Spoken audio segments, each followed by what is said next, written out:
उत्साह नहीं।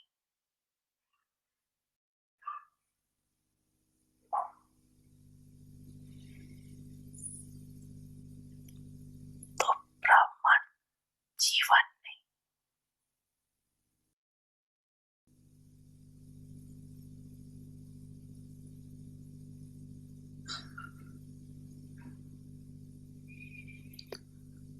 और श्वास की गति भी नॉर्मल होनी चाहिए। होता है ना ऐसे।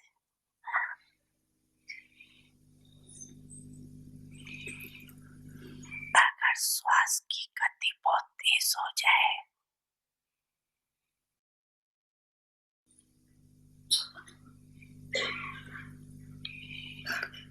तो भी जीवन यथार्थ नहीं,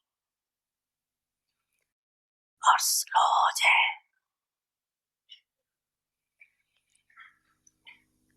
तो भी यथार्थ जीवन नहीं करती।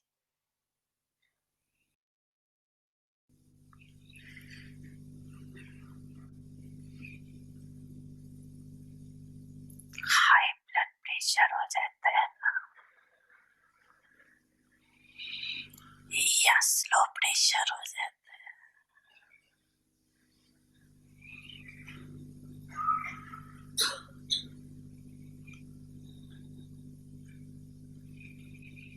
तो उसको नॉर्मल जीवन नहीं कहा जाता।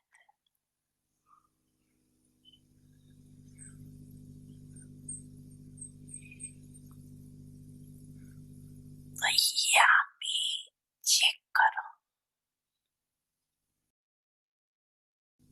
कि मुझे ब्राह्मण जीवन की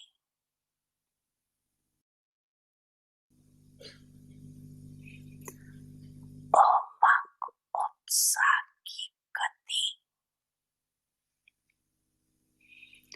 नॉर्मल रहती है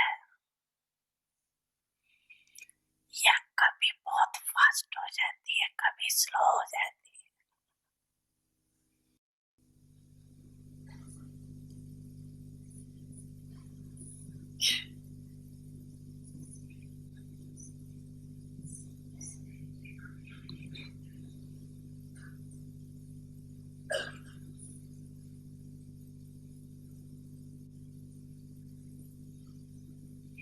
होती है ऐसे कि एक रस रहती है,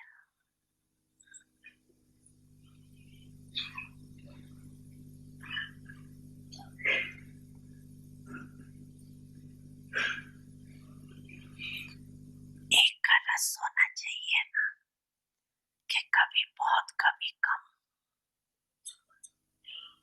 अच्छा नहीं।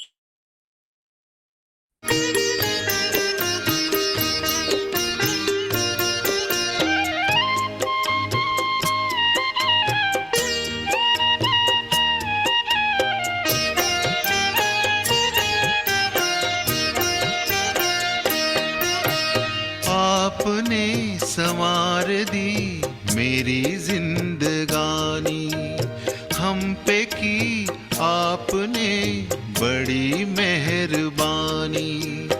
मेरे बाबा मुझको दी खुशियाँ बेपनाह, मेरे बाबा मुझको दी खुशियाँ बेपनाह।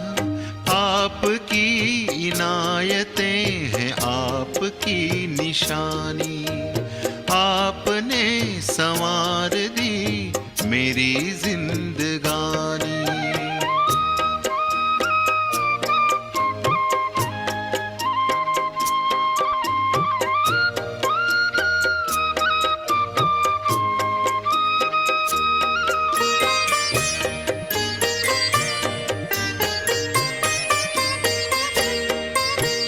आपकी नजर पड़ी मुस्कुराई जिंदगी, सोई जो नसीब की लकीर वो सभी जगी। रोम रोम कहते प्रभु प्रभु प्यार की कहानी, रोम रोम कहते प्रभु प्यार की कहानी।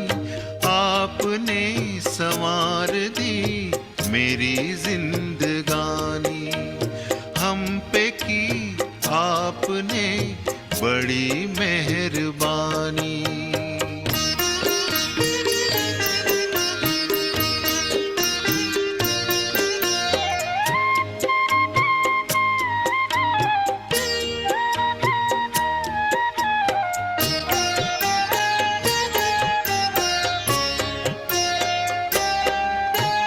गम के दास्तां गए, मन के फूल खिल गए, अश्क मेरे इन नयन के मोतियों में ढल गए। आसमां पे है लिखी प्रीत ये पुरानी, आपने संवार दी मेरी जिंदगानी।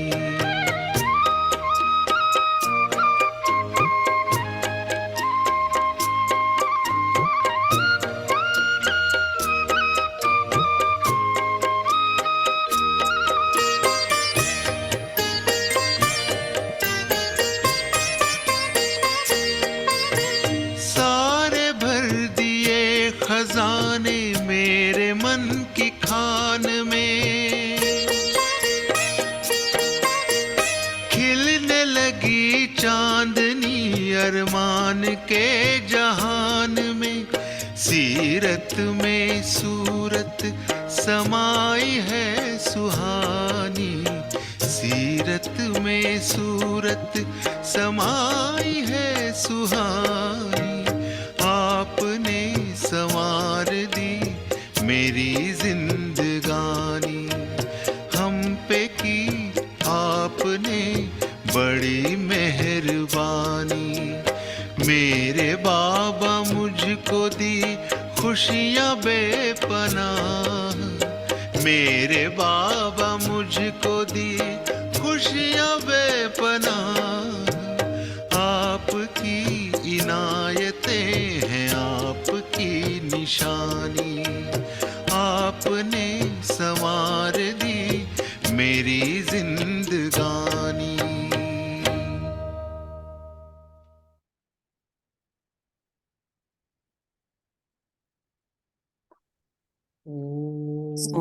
शांति।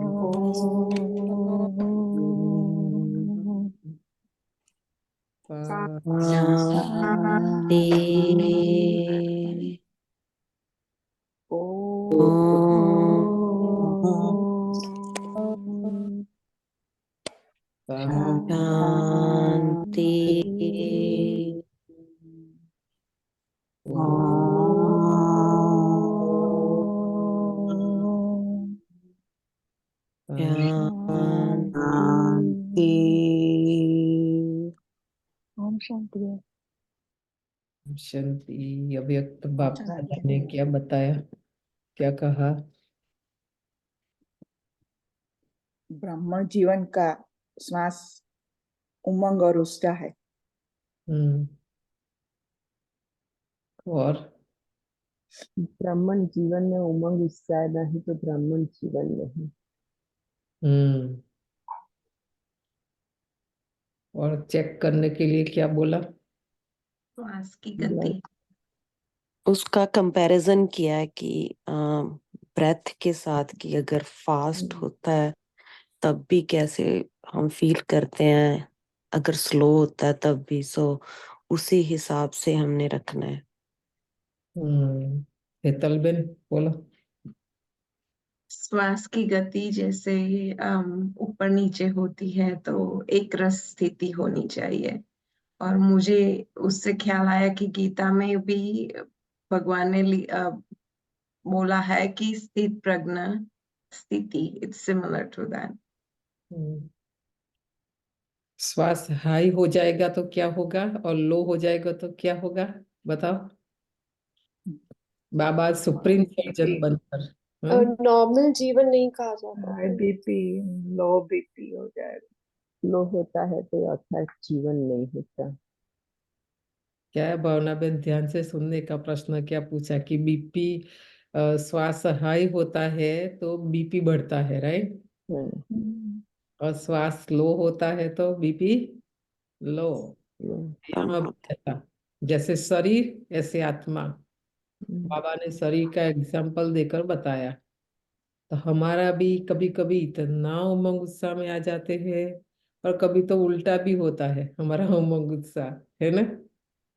मैं सोच रहा था बहन, जब कुछ भी कहो, इन लोगों का तो भाग्य है। तो हम लोग कैसे बैठते थे, आवाज नहीं आता था ना बाबा का पीछे, राइट? साउंड सिस्टम इतना अच्छा नहीं था तभी, सभी भी फिर भी सुन, ये लोग सुन रहे, देखो कितना एक्यूरेटली सब लोगों ने सुना है। चलो एक आध दो मिस होता है, लेकिन साउंड सिस्टम अच्छा है, आप लोगों के पास कंप्यूटर इंटरनेट आ गया। हम लोग तो पीछे बैठते थे और आवाज भी इतना अच्छा, बाबा के पास माइक की सिस्टम, ये वापस हम सुन रहे हैं। फिर कुछ भी कहो, लेकिन आपका भी भाग्य है ना, कितना ध्यान से आप सुने हैं फिर भी इन लोगों ने। पर साउंड अच्छा आ रहा है, इसलिए हमको कुछ भी समझ, बहुत सारी चीज हमारे से मिस हो जाता था, हम समझ में नहीं पाते थे उन दिनों, और शरीर कितना अच्छा बाबा ने एक्सप्लेन किया देकर कि हमारी स्थिति एक रस होनी चाहिए, वो नहीं होती है। कभी कभी उल्टा नशा भी आ जाता है ना हमारे अंदर, तो उल्टा उमंग उत्साह। हम्म। और कभी एकदम स्लो, कभी एकदम हाई, ऐसा नहीं होना चाहिए। योगी माना एक रस, कुछ भी हो जाए, निंदा स्तुति हार जीत दुख, सुख, परिस्थिति, जो भी है कारण, है ना, कुछ भी नहीं, कोई फर्क नहीं पड़ता है।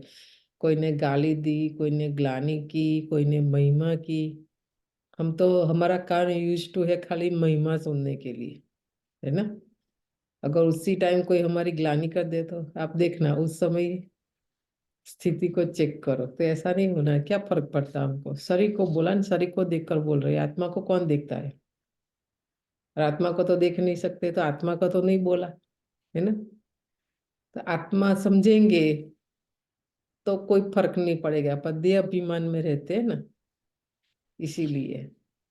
तो इसीलिए उमंग उत्साह भी कम हो जाता है, जो नहीं होना चाहिए।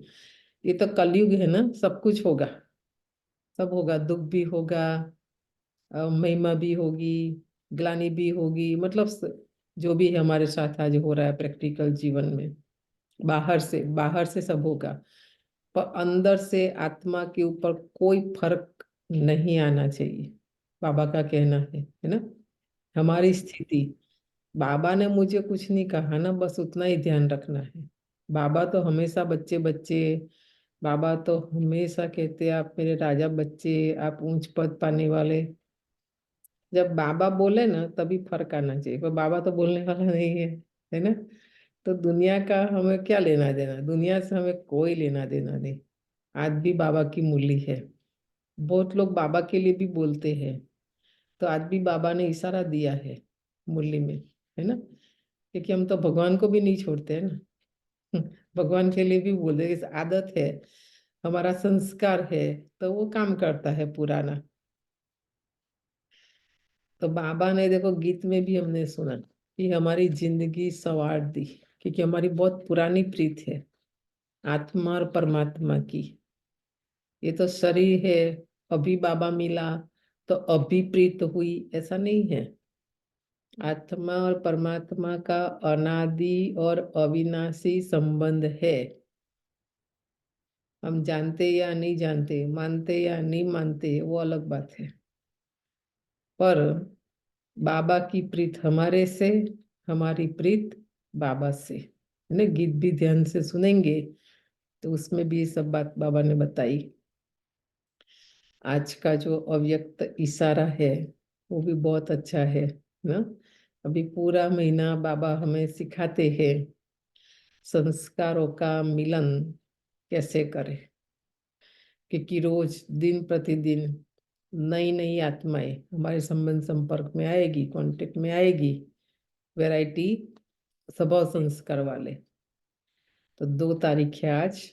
बाप दादा से तो मिलन मनाते हो, लेकिन बड़े से बड़ा मिलन है। देखो, बाबा से मिलन मनाना, सूक्ष्म में जाकर, परम धाम में जाकर, या मधुबन में जाकर, बाबा कहते वो कोई बड़ी बात नहीं है। बड़े से बड़ा मिलन है आपस में संस्कारों का मिलन।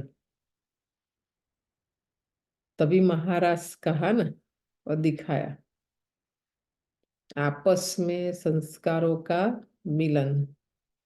जब यह संस्कार मिलन हो जाएगा तब जय जयकार होगी। अभी जय जयकार नहीं हो रही है, कारण हम ब्राह्मण आत्माओं का आपस में संस्कार नहीं मिलता है। इसी के लिए मधुरता के गुण को धारण करो। देखो, संस्कार मिलन करने के लिए बाबा ने आज युक्ति बताई, विधि बताई।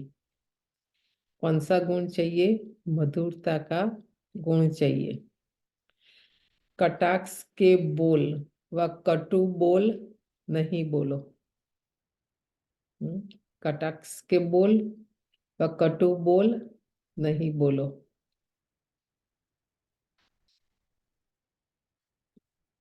आज की बाबा की मूल्य है 2 तारीख। बाबा ने आज संघ की बात बताई है। हमारा संघ कैसा होना चाहिए, है ना। पहले तो इतना विस्तार नहीं था, अभी तो दिन प्रतिदिन संघ का भी बहुत विस्तार हो रहा है। जब से विज्ञान आया, विज्ञान के सारे साधन आए, तो देखो बाबा जैसे बोलते हैं चेक करो।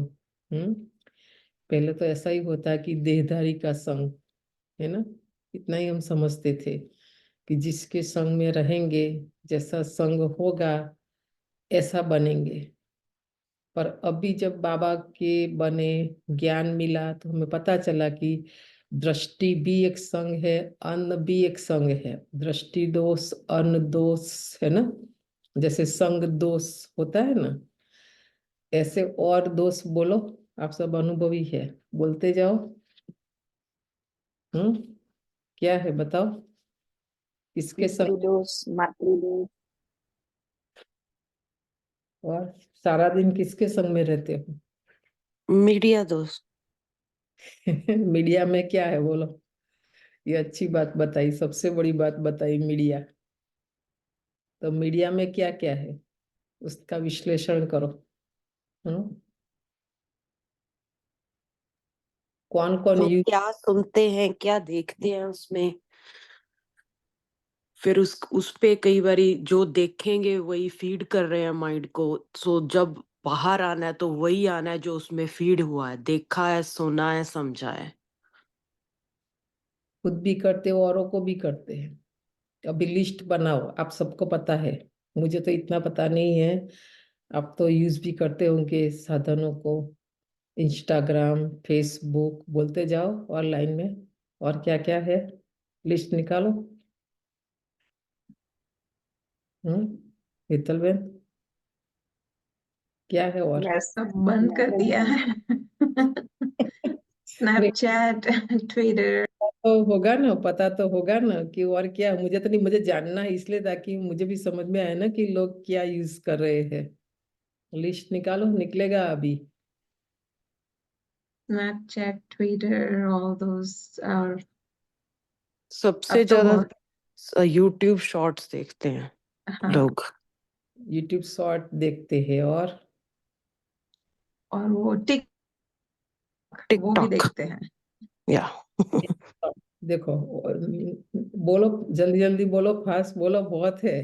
हाँ, लंबा लिस्ट है। आईपैड, आई और आई आई से क्या क्या है बताओ। आईफोन, ये वो सब। हम्म तो ये सब संग है, सारा दिन उसमें लगे रहते हैं। ये जूम, हाँ, इधर जुड़े उधर जुड़े, सारे वर्ल्ड में कितना कितना लिस्ट है बताओ। शॉपिंग। हम्म तो सिर्फ बाबा से संग कैसे जुड़ेगा आप बताओ? ये सब लगे हुए हैं। और फिजिकल तो है ही है, पहली बात हमारे पास। फिजिकल भी हम कितने लोगों से जुड़े हैं जो जरूरत ही नहीं है, जो काम का ही नहीं, जिससे हमें कुछ भी मिलने वाला नहीं है, कोई प्राप्ति नहीं है ना। तो आज बाबा की बहुत ही अच्छी मूल्य है कि ये कोई भी प्रकार का दोष हमारे पर नहीं होना चाहिए। अगर होगा तो जब हम शरीर छोड़ेंगे, तो आज जो बोला कोई बहन ने कि पितृदोष, तो हम भी ऐसे बन जाएंगे कि हमारे जो पीछे है उन हमारे बच्चों को भी बोलेंगे कि पितृदोष है ना। तो हमें गति, जिनको गति नहीं होती है, गति नहीं मिलती, वो भी पितृ बन के बैठे रहते हैं, है ना। तो आपको रहना है इस दुनिया में? नहीं ना। किसके संग जाना है? बाबा के संग जाना है, तो बाबा का ही संग रखना है और किसी का भी नहीं। जो देगा बाबा देगा, जो मिलेगा बाबा से मिलेगा। तो फिर नीचे की दुनिया से हमको क्या लेना देना है? कुछ भी नहीं। तो जिन जिन के पास है, जो निकालना चाहते हैं, तो ऐसे ढूंढ ढूंढ के निकालना, कुछ नहीं चाहिए। ये टिकटॉक क्या बोला, फेसबुक, इंस्टाग्राम जो भी है, जरूरत नहीं है, बंद करो, है ना। नहीं तो इसलिए मैं तो किसी मधुबन में आप सब बोल रहे थे बहन आपके साथ फोटो मैंने नहीं निकलवाया। क्यों? क्योंकि आप लोग पता नहीं फोटो खींच के फिर कहाँ रख देंगे, क्या करेंगे, है ना। मुझे भी फेमस नहीं होना है, मुझे मीडिया में नहीं जाना है, राइट। कहाँ भी मेरा फोटो नहीं होना चाहिए, कहाँ पर भी नहीं। ऐसा पक्का करो। हमको लोगों को दिखाने से क्या है? बाबा ने देख लिया ना मुझे। तो ये सब बातें हैं तो योग लगेगा, नहीं तो नहीं लगेगा। मन से भी भटक रहे हैं, बुद्धि से भी भटक रहे हैं, और तन से भी भटक रहे हैं। ठिकाना नहीं, जबकि बाबा ने हमें ठिकाना दिया। मन को परम धाम में लगाओ, मन को बाबा में लगाओ। तो अभी हमारा न मन भटकना चाहिए, न बुद्धि और न तन। क्योंकि तन के लिए भी बाबा ने बोल दिया कि हमें सतयुग में जाना है ना। परम धाम जाना है, सतयुग में आना है, दो बात है। सार है मीठे बच्चे और संग तोड़। देखो बाबा ने बोला इसलिए विस्तार से।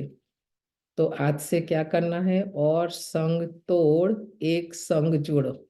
ये बाबा की श्रीमत है आज। एक संग जोड़ो, भाई भाई की दृष्टि से देखो, तो देह नहीं देखेंगे। आत्मा दिखाई नहीं देती ना, इसलिए देह को देखते हैं। देह से हमारी आकर्षण होती है, तो देह से जुड़ते हैं, आत्मा से नहीं। दृष्टि बिगड़ेगी नहीं। बाबा ने आज विधि बताई, हमारी दृष्टि नहीं बिगड़ेगी, भाई भाई की दृष्टि से देखेंगे तो। वाणी में ताकत रहेगी। देखो आत्मा समझने से, दूसरों को भी आत्मा के रूप में देखने से हमारी वाणी में भी ताकत रहेगी। प्रश्न है, बाप बच्चों का कर्जदार है। बाप बच्चों का कर्जदार है या बच्चे बाप के? कितना अच्छा प्रश्न है। उत्तर है, तुम बच्चे तो अधिकारी हो, बाप तुम्हारा कर्जदार है। कितनी बड़ी बाबा ने बात कह दी। हम तो अधिकारी है ना, बाबा से जितना भी ज्ञान लेना चाहे, शांति लेना चाहे, गुण लेना चाहे, कितना भी ऊंचे से ऊंचा पद लेना चाहे, सब हम ले सकते बाबा से। संगम युग पर बाबा हम बच्चों का ऋणी बन जाता है ना, कर्जदार। क्यों? तुम बच्चे दान देते हो, तो तुम्हें एक का 100 गुना बाप को देना पड़ता है। बाबा के पर क्यों कर्ज है? क्योंकि हम बाबा को देते हैं, तो फिर बाबा हमारा ऋणी बन जाता है, रिटर्न देने के लिए बंधा हुआ है। कितना देते हैं? एक देते हैं, तो एक का 100 गुना बाप को देना पड़ता है। ईश्वर तुम जो देते हो, दूसरे जन्म में उसका रिटर्न मिलता है। अभी जो भी हम संगम युग में बाबा को देंगे ना, तो हमें फिर आगे कई जन्मों के लिए मिलेगा। तुम चावल मुट्ठी देकर विश्व का मालिक बनते हो। हमारे पास जो भी कुछ है, क्या है? पुराना है, पतित है, कोई काम का नहीं है। वो चीज बाबा हमारे से मांग रहे, ले रहे हैं, हम बाबा को दे रहे हैं। और उसकी एवज में, रिटर्न में देखो, बाबा हमें विश्व का मालिक बनाते हैं, तो तुम्हें कितना फराक दिल होना चाहिए। फराक दिल माना क्या कहेंगे? कई कई उर्दू शब्द भी आते हैं ना बोलने में। तो बड़ी दिल। बड़ी दिल, बड़ी दिल होनी चाहिए, विशाल बुद्धि। हम्म, मैंने बाबा को दिया, हमारी छोटी दिल है ना, इसीलिए देखो बाबा जी कहते हैं दिल बड़ी रखो। मैंने बाबा को दिया, यह ख्याल भी कभी नहीं आना चाहिए। एक बार दे दिया माना दे दिया। हम तो ख्याल क्या कितना सोचते हैं, और 10 को जब तक नहीं बताएंगे तब तक हमको शांति भी नहीं मिलेगी, है ना। तभी वो जमा नहीं होता है, हमको लगता है कि हमने किया। वो ऑटोमेटिक खाता है बाबा का, वो ऑटोमेटिकली नाक के खाते में जमा हो जाता है ना। इसलिए बाबा कहते हैं ख्याल भी नहीं करो, क्योंकि संसार में आप किसी के पर भरोसा नहीं कर सकते हैं, पर भगवान के पर तो कर सकते हैं ना, कि हमने दिया है तो मुझे जरूर आगे जन्म में मिलने वाला है, गारंटी। उसके लिए सोचना भी नहीं है कि मिलेगा कि नहीं मिलेगा, है ना। इसलिए बाबा कहते हैं कभी वाणी में तो नहीं आना चाहिए, पर संकल्प में भी नहीं आना चाहिए, ख्याल भी नहीं आना चाहिए कि मैंने बाबा को दिया। दिया नहीं है, मुझे मिलने वाला है ना वापस। ओम शांति। म्यूजियम प्रदर्शनी में समझाना है कि यह है पुरुषोत्तम संगम युग। समझदार तो सिर्फ तुम ही हो, तो सबको कितना समझाना पड़ता है कि यह पुरुषोत्तम संगम युग है। सबसे जास्ती सर्विस स्थान है म्यूजियम। उस समय बाबा के समय तो और कोई सर्वी विज्ञान नहीं था ना, इतना सर्विस का इतना वो नहीं था, तो म्यूजियम बनता था उन दिनों में। तो बाबा आज म्यूजियम को याद कर रहे हैं, वहाँ बहुत आते हैं। ये दिल्ली में पहले पहले बना ना, तो वहाँ माना जहाँ म्यूजियम है वहाँ बहुत लोग आते हैं। अच्छे सर्विसबुल बच्चे कम हैं। देखो सेवा तो है, स्थान भी है, पर सर्विस करने वाले बच्चे कम है, जितना चाहिए उतना नहीं है। उन दिनों में तो नहीं होता था ना ज्यादा। सर्विस स्टेशन सब सर्विस सब सेंटर्स है। दिल्ली में लिखा है स्पिरिचुअल म्यूजियम, इसका भी ठीक अर्थ नहीं निकलता है। तो ये पुराना जो सेंटर सबसे पहले जहाँ जहाँ खुला, तो बाबा ने फिर देखो नाम भी करेक्ट करते हैं। बहुत लोग प्रश्न पूछते हैं तुम भारत की क्या सेवा कर रहे हो, तो भगवान वाच है ना, यह है फॉरेस्ट।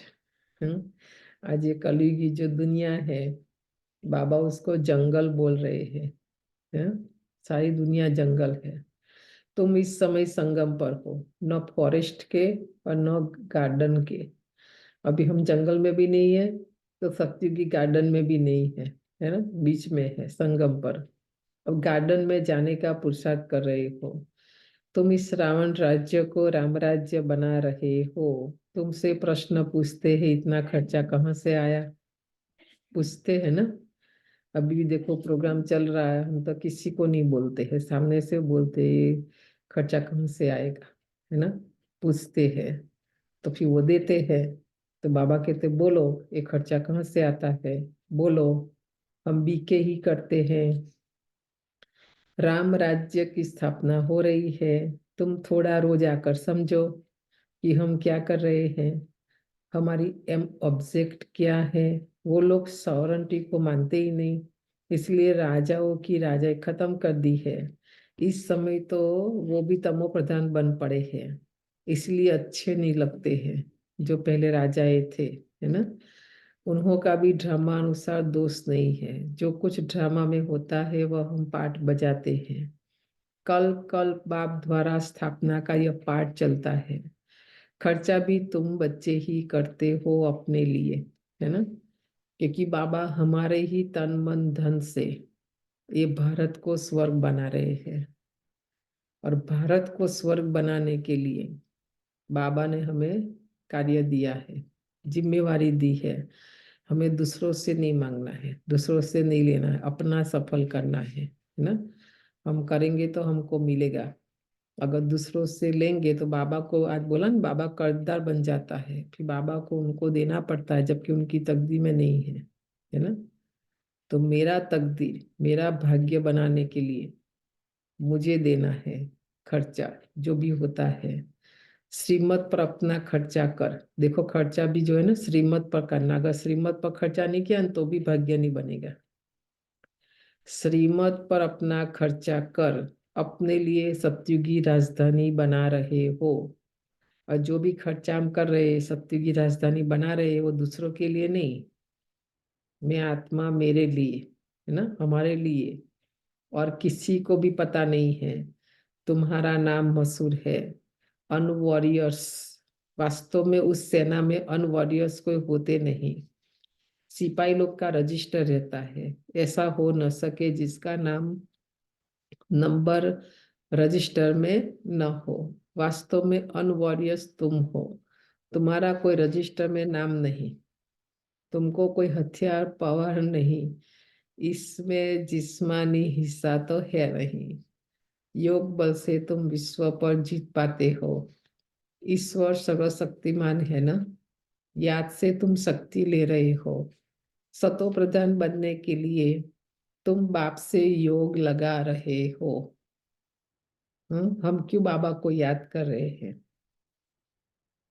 सतो प्रधान बनने के लिए। तुम सतो प्रधान बने तो राज्य भी सतो प्रधान बन चाहिए। सो तुम श्रीमत पर स्थापन करते हो। इनकॉग्निटो उनको कहा जाता है जो है परंतु देखने में न आए।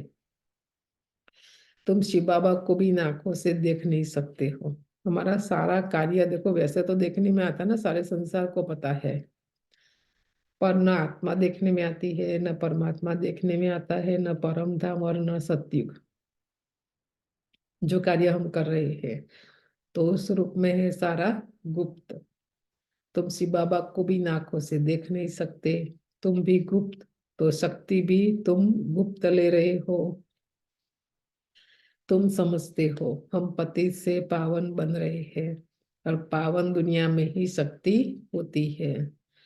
तुम सत्युग में सब पावन होंगे। उनके ही 84 जन्मों की कहानी बाप बतलाते हैं। कल भी बताया और आज भी। उनके माना लक्ष्मी नारायण। तुम बाप से शक्ति ले, पवित्र बन, फिर पावन दुनिया में राज भाग्य करेंगे। बाहुबल से कभी कोई विश्व पर जीत पा नहीं सकते। यह है योग बल की बात। वो लड़ते हैं, राज्य तुम्हारे हाथ में आना है। कितने प्रकार से सारे विश्व चक्कर लगाकर देखो, सारे संसार में कितनी लड़ाई झगड़ा सब चल रहा है। वो आपस में लड़ते रहेंगे और बाबा कहते हमारे हाथ में राज्य आ जाएगा। बाप सर्वशक्तिमान है तो उनसे शक्ति मिलनी चाहिए, मिलती है। आप देखो हमारे अंदर जो शक्ति है, जिस शक्ति से हम चल रहे हैं, तो बाबा की शक्ति है कि माया की शक्ति है, रावण की शक्ति है, विकारों की शक्ति है। कौन सी शक्ति चला रही वो भी देखना पड़ेगा ना। अवगुण की शक्ति चला रही है, कमी कमजोरी की शक्ति चला रही है, बैड हैबिट्स की शक्ति चला रही है। कौन चला रहा है ना। ये है पुरुषार्थ। चेक करना। तुम बाप को और रचना के आदि मध्य अंत को भी जानते हो। तुम जानते हो हम ही स्वदर्शन चक्रधारी है। ये सबको स्मृति नहीं रहती है। देखो बाबा ने भी बता दिया, मैं आत्मा हूँ। मैं आत्मा ने सृष्टि चक्र में 8 बजाया है, चारों युगों में। स्वदर्शन चक्रधारी माना स्व माना आत्मा। आत्मा का हम दर्शन करें कि मैंने कितने जन्म लिए और कब लिए, कहाँ कहाँ, और उसमें मेरा पद क्या था। जन्म भी कोई बड़ी बात नहीं है। हमारा जन्म का आधार भी हमारा कर्म ही है। कर्म के आधार पर जन्म है। हम कहते हैं कि मौत और जन्म हमारे हाथ में नहीं है, वो तो अज्ञान काल में भक्ति में कहते थे। ज्ञान में आने के बाद हम ये नहीं कह सकते हमें कैसे शरीर छोड़ना है, कहाँ छोड़ना है, कब छोड़, सब मेरे हाथ में है। मैं ऐसा कर्म करूं जो कल भी बाबा ने बोला न कि ऐसा। देखो बाबा भी हमें कर्म सिखाते हैं कि अंत काल में हमें कुछ भी याद ना आए, और ऐसे हमने किया है। हमने शरीर छोड़ा है तभी हमारा भक्ति में गायन हुआ है कि प्रभु मेरा शरीर छूटे तो गंगा का तट हो, और बोलो आगे क्या हो। हम्म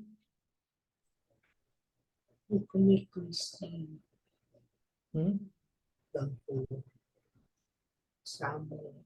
मेरा सावरा निकट हो तब प्राण तन से निकले। है ना, ऐसा नहीं कहते थे गंगा का तट हो, मुख में गंगा जल हो, हम्म तब तन से प्राण निकले, मुख में राम का नाम हो। तो बोलने से गाने से कुछ नहीं होगा, वो बार बार सारा जीवन अभ्यास प्रैक्टिस करनी पड़ेगी, ये तभी होगा, नहीं तो नहीं होगा। सारा दिन देखो विस्मृति, स्मृति क्या है, तो जो स्मृति है वही याद आएगा ना, तो ऐसे ही आत्मा शरीर छोड़ेगी। इसलिए बाबा कहते स्मृति नहीं रहती हमें कि मैं आत्मा हूँ, मैंने 84 का चक्कर लगाया, मैं परम धाम से आई हूँ, मुझे वापस परम धाम जाना है। ये देखो चलते फिरते उठते बैठते सारे दिन में कितनी बार याद आता है, क्योंकि हमारा मन बुद्धि सारा दिन देह और देह की दुनिया में ही भटकता रहता है ना। तुम बच्चों को स्मृति रहनी चाहिए, क्योंकि तुम बच्चों को ही यह नॉलेज मिलती है, बाहर वाले तो कोई समझ ना सके, इसलिए सभा में बिठाया नहीं जाता है। कई लोग बोलते हैं डायरेक्ट मुरली सुनने आए, तो बोलते नहीं पहले कोर्स करो, क्योंकि यहाँ के बैठेगा भी मुरली सुनेगा भी तो क्या उनको समझ में आएगा, कुछ भी नहीं। पतित पावन बाप को सब बुलाते हैं, परंतु अपने को पतित तो कोई समझते नहीं है, ऐसे ही गाते रहते हैं कि पतित पावन सीताराम, तुम सब हो ब्राइड्स, बाप है ब्राइड ग्रूम, वो आते ही है सर्व की सदगति करने। तुम बच्चों को श्रृंगार कराते हैं, तुमको डबल इंजन मिली है। कौन है बीच में भी आया था, अभी लास्ट वीक भी सुन रहे थे। हमको एक शिव बाबा मिला, और दूसरा एक आत्मा का पिता, और दूसरा है यहाँ नीचे प्रजापिता ब्रह्मा, है ना। 2 इंजन मिली हमें। रॉयल्स रॉयल्स में इंजन बहुत अच्छी होती है, तो बाप भी ऐसे है। उस समय ऐसे कार होती थी ना, आज भी शायद होती है। तो बाबा वो कार का नाम बता रहे आज। तो बाप भी ऐसे है, कहते पतित पावन आओ, हमको पावन बनाकर साथ ले जाओ। तुम सब शांत में बैठे हो, कोई जांच आदि नहीं बजाते, तकलीफ की तो बात ही नहीं। चलते फिरते बाप को याद करते रहो। देखो बाबा ने आज काम दिया, चलते फिरते बाप को याद करते रहो, जो मिले उनको रास्ता बताते रहो। तो बाप कहते हैं मेरे व लक्ष्मी नारायण राधे कृष्ण आदि के जो भक्त है उनको यह दान देना, व्यर्थ नहीं गंवाना। बाबा से जो हम सुबह सुबह लेते हैं मिलता है, तो जाकर बाबा कहते किसको ये ज्ञान दान करो, जो लक्ष्मी नारायण के भक्त है, राधे कृष्ण के भक्त है। नहीं तो फिर सारा दिन व्यर्थ जाएगा ना। पात्र को ही दान दिया जाता है, पतित मनुष्य पतित को ही दान देते रहते हैं। तो बाप है सर्वशक्तिमान, उनसे तुम शक्ति लेकर उत्तम बनते हो। रावण जब आता है तो उस समय भी संगम हुआ, त्रेता और द्वापर का भी संगम है, और यह संगम है कलयुग और सतयुग का। ज्ञान कितना समय और भक्ति कितना समय चलती है, ये सब बातें तुमको समझकर समझानी है।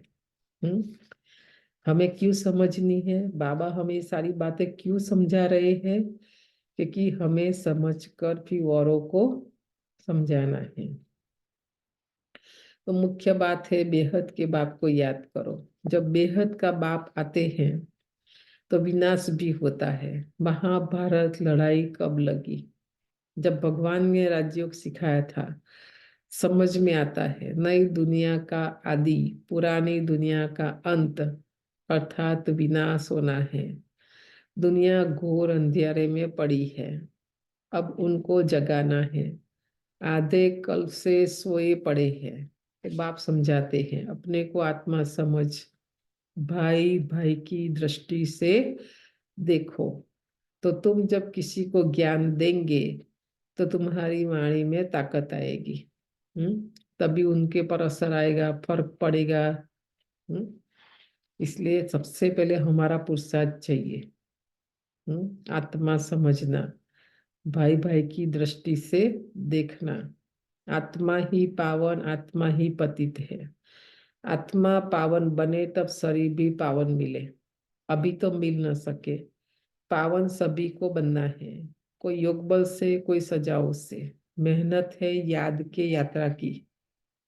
अभी 3 मिनट ट्रैफिक कंट्रोल याद करके देखो, कौन याद आता है? स्मृति में क्या है? मन बुद्धि कहाँ जाता है? ओम शांति शांति। ओम शांति शांति। अंतर मन में ज्योति जगा लो, होगा दूर अंधेरा।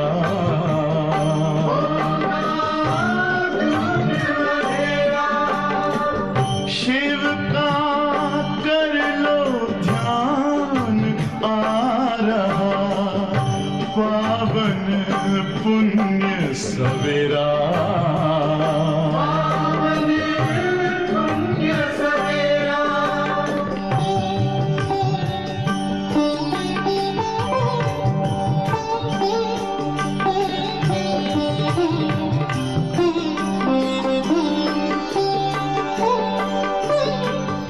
तुम हो कौन, कहाँ से आए, अपने आप को जानो। राजयोग के द्वारा अपना परम पिता पहचानो। इसी राजपथ पर चलकर तुम पालो अपना बसेरा।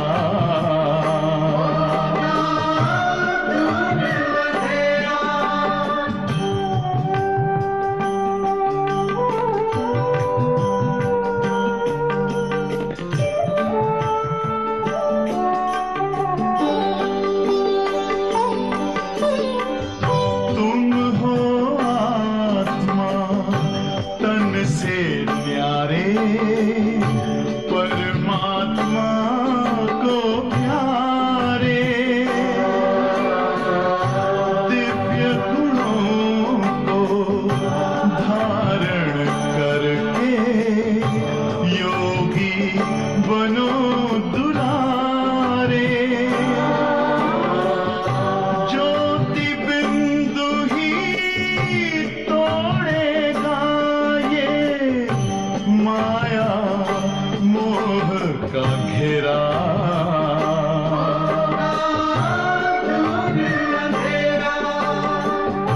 अंतर मन में ज्योति जगा लो, होगा दूर अंधेरा।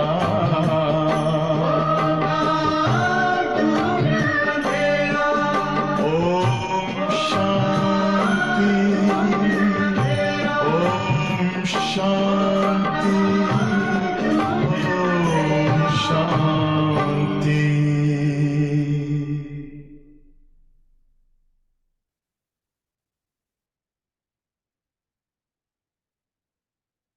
बाबा ने बोला चलते फिरते क्या करना है? याद की यात्रा में रहना है। बाप को याद करो। जब बेहद का बाप आता है तो विनाश भी होता है। महाभारत लड़ाई कब लगी? जब भगवान ने राजयोग सिखाया था। समझ में आता है नई दुनिया का आदि, पुरानी दुनिया का अंत, अर्थात विनाश होना है। दुनिया घोर अंधेरे में पड़ी है, उनको जगाना है। आधा कल से सोए पड़े हैं। बाप समझाते अपने को आत्मा समझ, भाई भाई की दृष्टि से देखो। तो तुम जब किसी को ज्ञान देंगे तो तुम्हारी वाणी में ताकत आएगी। आत्मा ही पावन और पतित बनती है। आत्मा पावन बने तब शरीर भी पावन मिले। अभी तो मिल ना सके। पावन सभी को बनना है, कोई योग बल से, कोई सजाओ से। ऐसे नहीं कि आत्मा ऐसे ही परम धाम जाएगी, दूसरे योग नहीं करे तो मैं नहीं करूँ, तो कोई हर्जा नहीं। बाबा कहते दो रास्ता है, चॉइस हमारी है। एक है योग बल से पावन बनना, और योग नहीं करेंगे, योग से विक्रम विनाश नहीं किया, पाप हमारे खत्म नहीं हुए, तो सजा तो है ही फिर, है ना। सजाओं से तो सजाए खाकर जाना है या साथ साथ जाना है योग बल से, है ना। मेहनत है याद के यात्रा की। बाबा प्रैक्टिस भी कराते रहते हैं। कहाँ भी जाओ तो बाबा की याद में जाओ। जैसे पादरी लोग शांति में क्राइस्ट की याद में जाते हैं और क्राइस्ट को याद करते हैं। यहाँ तो एक और फैशन निकला, चलते कि वॉक करने जाना है। इस शरीर से वॉक तो करना ही है, पर साथ में आत्मा को नहीं। पर वो कान में लगा देंगे, कुछ सुनते रहेंगे, तो वो कोई वॉक थोड़ी हुआ। शांति तो नहीं मिली ना। तो आप सोचो, ऐसा भी नहीं करना है। साइलेंस में बाबा की याद में चलना है। तो बाबा देखो पादरी लोगों का भी एग्जाम्पल देते, शांति में, साइलेंस में। भारतवासी तो अनेकों को याद करते हैं, या तो उस समय किसी को फोन जोड़ देंगे, नहीं चलते चलते हमको लगता है वो टाइम मिला ना, तो वो टाइम फोन करने के लिए मिला। कि हेल्थ को ठीक करने के लिए, शरीर के लिए। तो ये सोचो, अभी ये विचार सागर मंथन बाबा सिखाते हैं, याद में रहना। और याद कैसे कर सकते? कई लोग बोलते हैं टाइम नहीं मिलता है, तो बैठ नहीं सकते, कोई हर्जा नहीं। चलते फिरते भी याद बाबा कहते करो। बाप कहते एक के सिवाय और किसी को भी याद नहीं करो। बाबा की परमिशन नहीं है किसी को याद करना। आप लिस्ट बनाओ, मैं कितनों को याद करती हूँ, कितनों के आधार पर मेरा जीवन है, ये ब्राह्मण जीवन। और वो आधार को भी देखो कैसा है ना। तो फिर बाबा को याद कर नहीं सकते हैं, कितना भी कोशिश करो, करके देख लो। बेहद के बाप से हम मुक्ति और जीवन मुक्ति के हकदार बनते हैं। सेकंड में जीवन मुक्ति मिलती है। सतयुग में सब जीवन मुक्ति में थे, कलयुग में सब जीवन बंद में है, या किसी को भी पता नहीं है।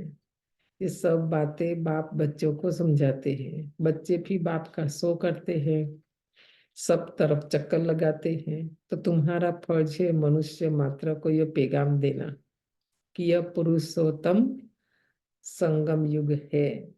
बेहद का बाप बेहद का वर्षा देने आए हैं। तो बाप कहते हैं मामेकम याद करो, तो विकर्म विनाश होंगे, पाप कट जाएंगे। यह है सच्ची गीता जो बाप सिखलाते हैं। मनुष्य मत से गिरे हो, भगवान की मत से तुम वर्षा ले रहे हो। तो ये भी याद देखो, चेक करो। 2500 साल द्वापर से हम मनुष्य मत पर ही चलते आए, तभी तो इतना नीचे आए ना। तभी संगम युग में हम कितना मनुष्य मत पर चल रहे हैं। अभी भी मनुष्य मत पर चल रहे हैं, माना गिरना फाइनल है। एक श्रीमत ही है संसार में जो हमें श्रेष्ठ बनाती है, जो हमें ऊपर लेके जाती है ना। भगवान की मत से तुम वर्षा ले रहे हो। मूल बात है उठते बैठते, चलते फिरते बाबा को याद करते रहो और परिचय देते रहो। बेच तो तुम्हारे पास है, फ्री देने में हर्जा नहीं, परंतु पात्र देखकर देना है।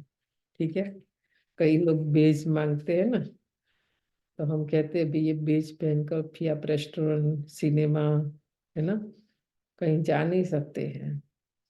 कोई के भी घर में खाना नहीं खा सकते हम, किसी के भी हाथ का। कल दादी ने क्या बोला, मैंने तो मेरी बाबा मम्मा ने कंडीशन रखी, तेरे को यहाँ ओम मंडली में आना है, ये संगठन में रहना है, तो तेरी माँ के हाथ का भी नहीं खाना है। और क्यों नहीं खाना, वो बार बोला मोह है ना। तो देखो अभी बाद में रिजल्ट भी देखा ना, मोह के कारण वो भी गई, बच्चों को भी लेके गई और उसके बाप को भी लेके गई। दादी नहीं गई, बाबा को पता था भविष्य, आत्माओं का भविष्य बाबा जानते हैं ना, तो इसलिए दे दो, दादी बाबा के पास रही, बाकी सब इस क्लास में बाबा दादी ने बंदरी नहीं बोला है, पर दादी जानकी बहुत सारे क्लास में उसकी माँ को बंदरी बोलती थी। मोह बहुत है ना। तो आप देखो कितनों का हाथ आप खाते हैं, कैसे योग लगेगा। हर एक के अंदर विकार है, विकार बाहर से बल कितना भी स्वच्छता ये वो, आत्मा तो स्वच्छ नहीं है ना, आत्मा तो शुद्ध नहीं है, प्योर नहीं है, तो कैसे खा सकते हैं आप बताओ। पक्के ब्राह्मण कभी नहीं खाएंगे। अपने हाथ से बनाने में क्या जाता है। सबसे पहली बात तो आज बाबा ने हिसाब किताब बताया, क्या हम उनके घर में रख के आए जो उनका खाए, उनकी कमाई है, उनकी मेहनत का है, क्यों खाना हमें दूसरों के घर जाकर, है ना। ये भी एक बोझ चढ़ता है, तो दूसरा जन्म लेना है। बाबा ने बोला ना, आप मुझे देते हो तो मैं ऋणी बन जाता हूँ, तो हम भी दूसरों के घर के खाते तो ऋण नहीं हुआ हमारे पर, वो आपको चुकाना पड़ेगा ना।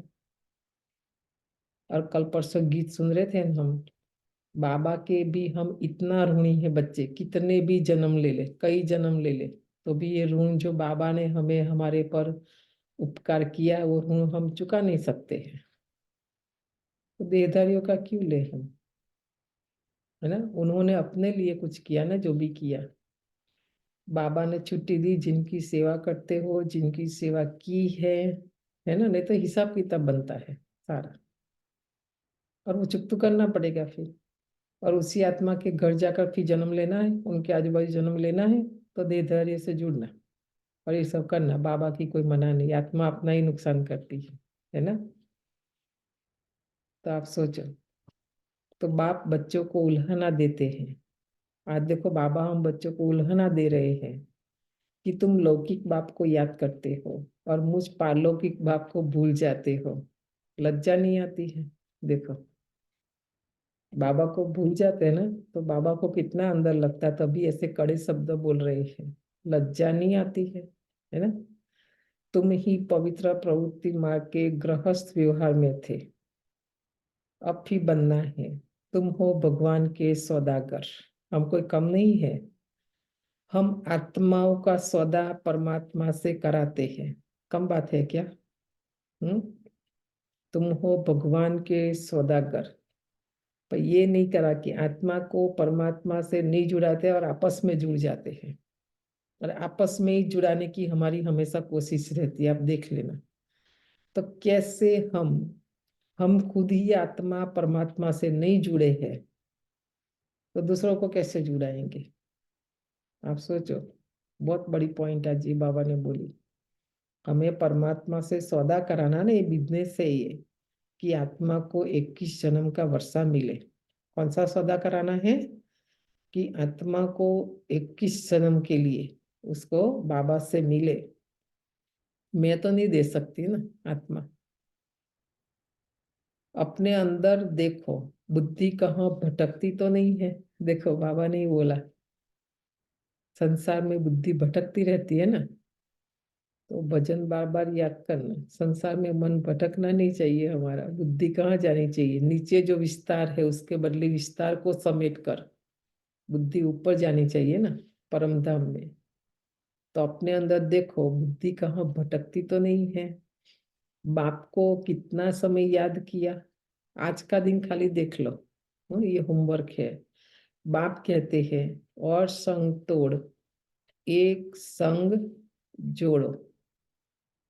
और बाप को याद करने के लिए कुछ नहीं चाहिए, कैसेट, ये वो, म्यूजिक, गीत, कमेंट्री।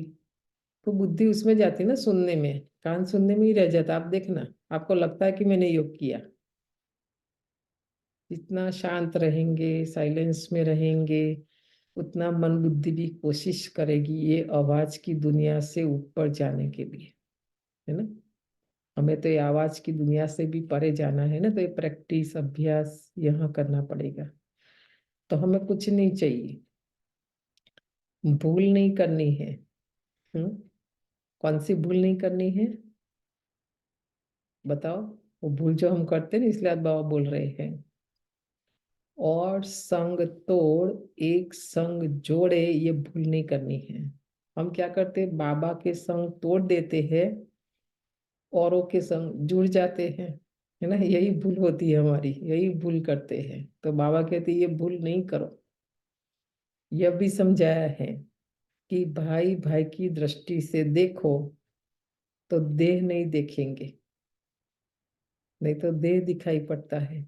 देह के संग में आ जाएंगे, फिर फंस जाएंगे कि ये रूपवान है, ये धनवान है, ये है, वो है ना। दृष्टि बिगड़ेगी नहीं, मंजिल है ना। ये ज्ञान अभी ही तुमको मिलता है। भाई भाई तो सब कहते हैं, मनुष्य कहते हैं ब्रदरहुड, यह तो ठीक है। परम पिता परमात्मा की हम संतान हैं, कि यहाँ क्यों बैठे हो? बाबा पूछते, हम यहाँ माना मधुबन में आए हैं, बाबा से, बाबा के सन्मुख बैठे हैं। क्यों बैठे हैं? बाप स्वर्ग की स्थापना करते हैं, तो ऐसे ऐसे समझाते हैं, उन्नति को प्राप्त करते रहो, हमारी उन्नति हो। हमारी उन्नति के लिए बाबा क्या समझाते हैं, वो समझने के लिए बैठे हैं ना बाबा के पास। बाप को सर्विसेबल बच्चियां बहुत चाहिए। सेंटर्स खुलते जाते हैं, बच्चों को शौक है, समझते हैं बहुतों का कल्याण होगा, परंतु टीचर्स संभालने वाली भी अच्छी महारथी चाहिए, नहीं तो क्या होगा? सब देखेंगे टीचर्स को, इसीलिए हमको बनाया है ना दादी लोगों ने ऐसा। दादी को कभी भी कोई बड़े बड़े बक्कल, पिन, बड़े बड़े पर्स, वो लोग लाइक नहीं करेंगे। सिंपल, उनके जैसे जो बाप का दादियों का शो करे। नहीं तो हम तो सुनते हैं कई बार भाई बहनों से भी कि बहन देखो, ये बहन तो उनका इतना चप्पल है और महंगा है, और हर बार अलग चप्पल, हर बार अलग पर्स लेके आते हैं। समझ में आया? जो देखने वाले हैं, राइट। तो हम पर क्या यही सिखाते से हैं? हो गया ना कि वो उनकी बुद्धि तो उधर ही चली गई। तो देखना आपको कैसे, जैसे कि आपको देखते हैं, आपकी एनर्जी दिखती है हमें। अगर ऐसे आपने जो एग्जांपल दी है, तो बुद्धि तो पहले वो चीजें देखती है ना, तो उसने तो वही देखना पहले। फिर जो हम्म, सुनना था टीचर से वो तो आएगा ही नहीं दिमाग माइंड में। कि आप कितना भी बैठ के मुरली सुनाएंगे ना, तो वो लोग क्या देखेंगे? हमने हमारा बाल दे, आप लोग क्या देखेंगे? हमको सिंपल ही देखना चाहेंगे, या हम आपके सामने बहुत सारा मेकअप करके, बहुत सारा जैसे कि ऐसा करके आएंगे, तो आपकी बुद्धि मुरली में बाबा में जाएगी, या मेरे को ही देखते रहेंगे ना? आज बहन ने पक्का ब्राह्मण, अच्छा ब्राह्मण, क्योंकि हमारा नियम नहीं है। और जो टीचर बनते हैं, खास जो मुरली पढ़ने के लिए निमित्त बनते हैं, उनका बाल तो कभी खुला नहीं होना चाहिए। वो तो दादी को बिल्कुल पसंद नहीं था, दादियों को। तभी तो दादी जानकी ने हमें सर्टिफिकेट दिया। कम बात है क्या दादियों से सर्टिफिकेट लेना? दादी जब भी जाते थे सामने, ऊपर से नीचे तक देख लेती है, फिर बोला कि आप इतने साल से विदेश में हैं, आपके आप विदेश। अंसाबन पहले से ऐसे है, कभी फैशन आप में नहीं देखे, मैंने तो आपने पहले से देखा है, नहीं। पेटलास से देखा है रहा है। 30। उस टाइम तो आप कितनी अच्छी लगती थी, लंबे लंबे बाल, हम्म, लेकिन कभी फैशन में नहीं देखा है आपको मैंने। अभी कब? भी बहुत अच्छे लगते लेकिन उस टाइम तो बहुत अच्छी लगती थी वो अंसाबन। अमेरिका में नहीं आना था उनको। अमेरिका अमेरिका अच्छा जगह नहीं है, पर आ गए गलती से, क्या करें, राइट। वही अभी पार्ट हमारा प्ले कर रहे हैं ना, अपना पार्ट प्ले करें। और हम वंशा कैसे बहन की बोलते हैं सबसे अगर नहीं पहली आता? अच्छी बात वो है, कभी नाम रूप में नहीं फंसी है, कभी भी। यज्ञ में हिस्ट्री है उसकी, कई बड़े महारथियों की दोनों का लड़ाई बैग लड़ी रेडी नाम, था लेकिन उसकी 2008 में। नहीं आज है। दादी जानकी को चली गई अभी। इसलिए दादी का क्लास सुन तो फिर याद आता है। सब दोनों का रेडी था 2008 में, तो पक्का रेडी था एकदम। नो सिटीजनशिप लिया, कुछ नहीं लिया था। अभी भी ये लोग सेवा का इतना खींचतान। तो मैंने एक बहन को बोला अभी कि अगर मैं अभी ये बड़ों को बोलने वाली हूँ कि उनको इतना खींचतान करना है ना, तो हमको कोई यहाँ अटैचमेंट नहीं है, हमको रहना भी नहीं। माउंट आबू में एक हमको रूम दे दो, हम वहाँ बैठ जाए, तपस्या करें और आप लोग सेवा करो। राइट, हमको अभी भी अटैचमेंट नहीं अमेरिका से, सेवा से, भाई बहनों से, मेरा सेंटर, मेरा स्टूडेंट, कुछ भी नहीं हमको। इसलिए देखो हमारा जो 50 साल जब वो किया ना, अभी भी हमारे वो मामा तो वही बोलते हैं, ये तो हमारी देसी बहन है। हम्म, वो नाम ही रखा है, क्योंकि कोई फर्क नहीं पड़ता है ना। यहाँ सेवा करो, वो क्या बाबा ने रखा है ना हमें, हम अपनी मर्जी से नहीं है। बाबा ने रखा है, दादियों ने रखा है, और उन्हों की हमारे पर। अरे जयंती बहन खाली 3 घंटे के लिए खाली आई थी नडियाद में। तो मुझे संकल्प तो खाली एक संकल्प है, बाकी मैंने ज्यादा नहीं सोचा उस पर कि मुझे मिलना है, खाली ओम शांति करना है ऐसा। तो मैंने कर लिया, ठीक है। जब खाना खाने बैठे थे तो साथ में टेबल पर, फिर मैंने तो ओम शांति कर दिया। मैं तो, कई लोग लाइन में थे क्योंकि बहुत आए थे विदेश वाले। तो जयंती बहन मुझे ढूंढ रही है, अब बताओ, जैसे दादी मुझे ढूंढती थी। तो बोला वो हंसा बहन कहाँ पर है, अभी उनको बोलो मैं 2 नंबर के कमरे में हूँ, उनको भेजो वहां पर। तो कोई मुझे ढूंढते हुए आए कि आपको जयंती बहन बुला रही है, अब बताओ। मैंने थोड़ी उनको बोला कि मुझे मिलना है आपसे। इतने कम टाइम में भी उसने 5-10 मिनट मेरे से निकाला, मिली और बैठी। जैसे दादी मिलती थी ऐसे ही मिली वो। अब बताओ, कम बात है क्या? तो पुरुषार्थ होता है ना, मिलता है। तो टीचर ही ठीक होनी चाहिए, महारथी मन, जो कोई हमसे कुछ सीखे। नहीं तो फिर बताया ना मैंने, मैं जो सुनती हूँ ना वो मैं बताती हूँ। प्रैक्टिकल बात है, खाली आपकी बात नहीं है, टीचर्स की भी बात है। ये सब नहीं होना चाहिए, है ना। तो बाबा बोलते हैं, उनका जो इंसल्ट किया गया है यहाँ पर इंडिया में कभी नहीं होता, कभी नहीं। आज भी इंसल्ट हो रहा है, कभी नहीं होता। बहुत लोग ये जानते नहीं है ये बात।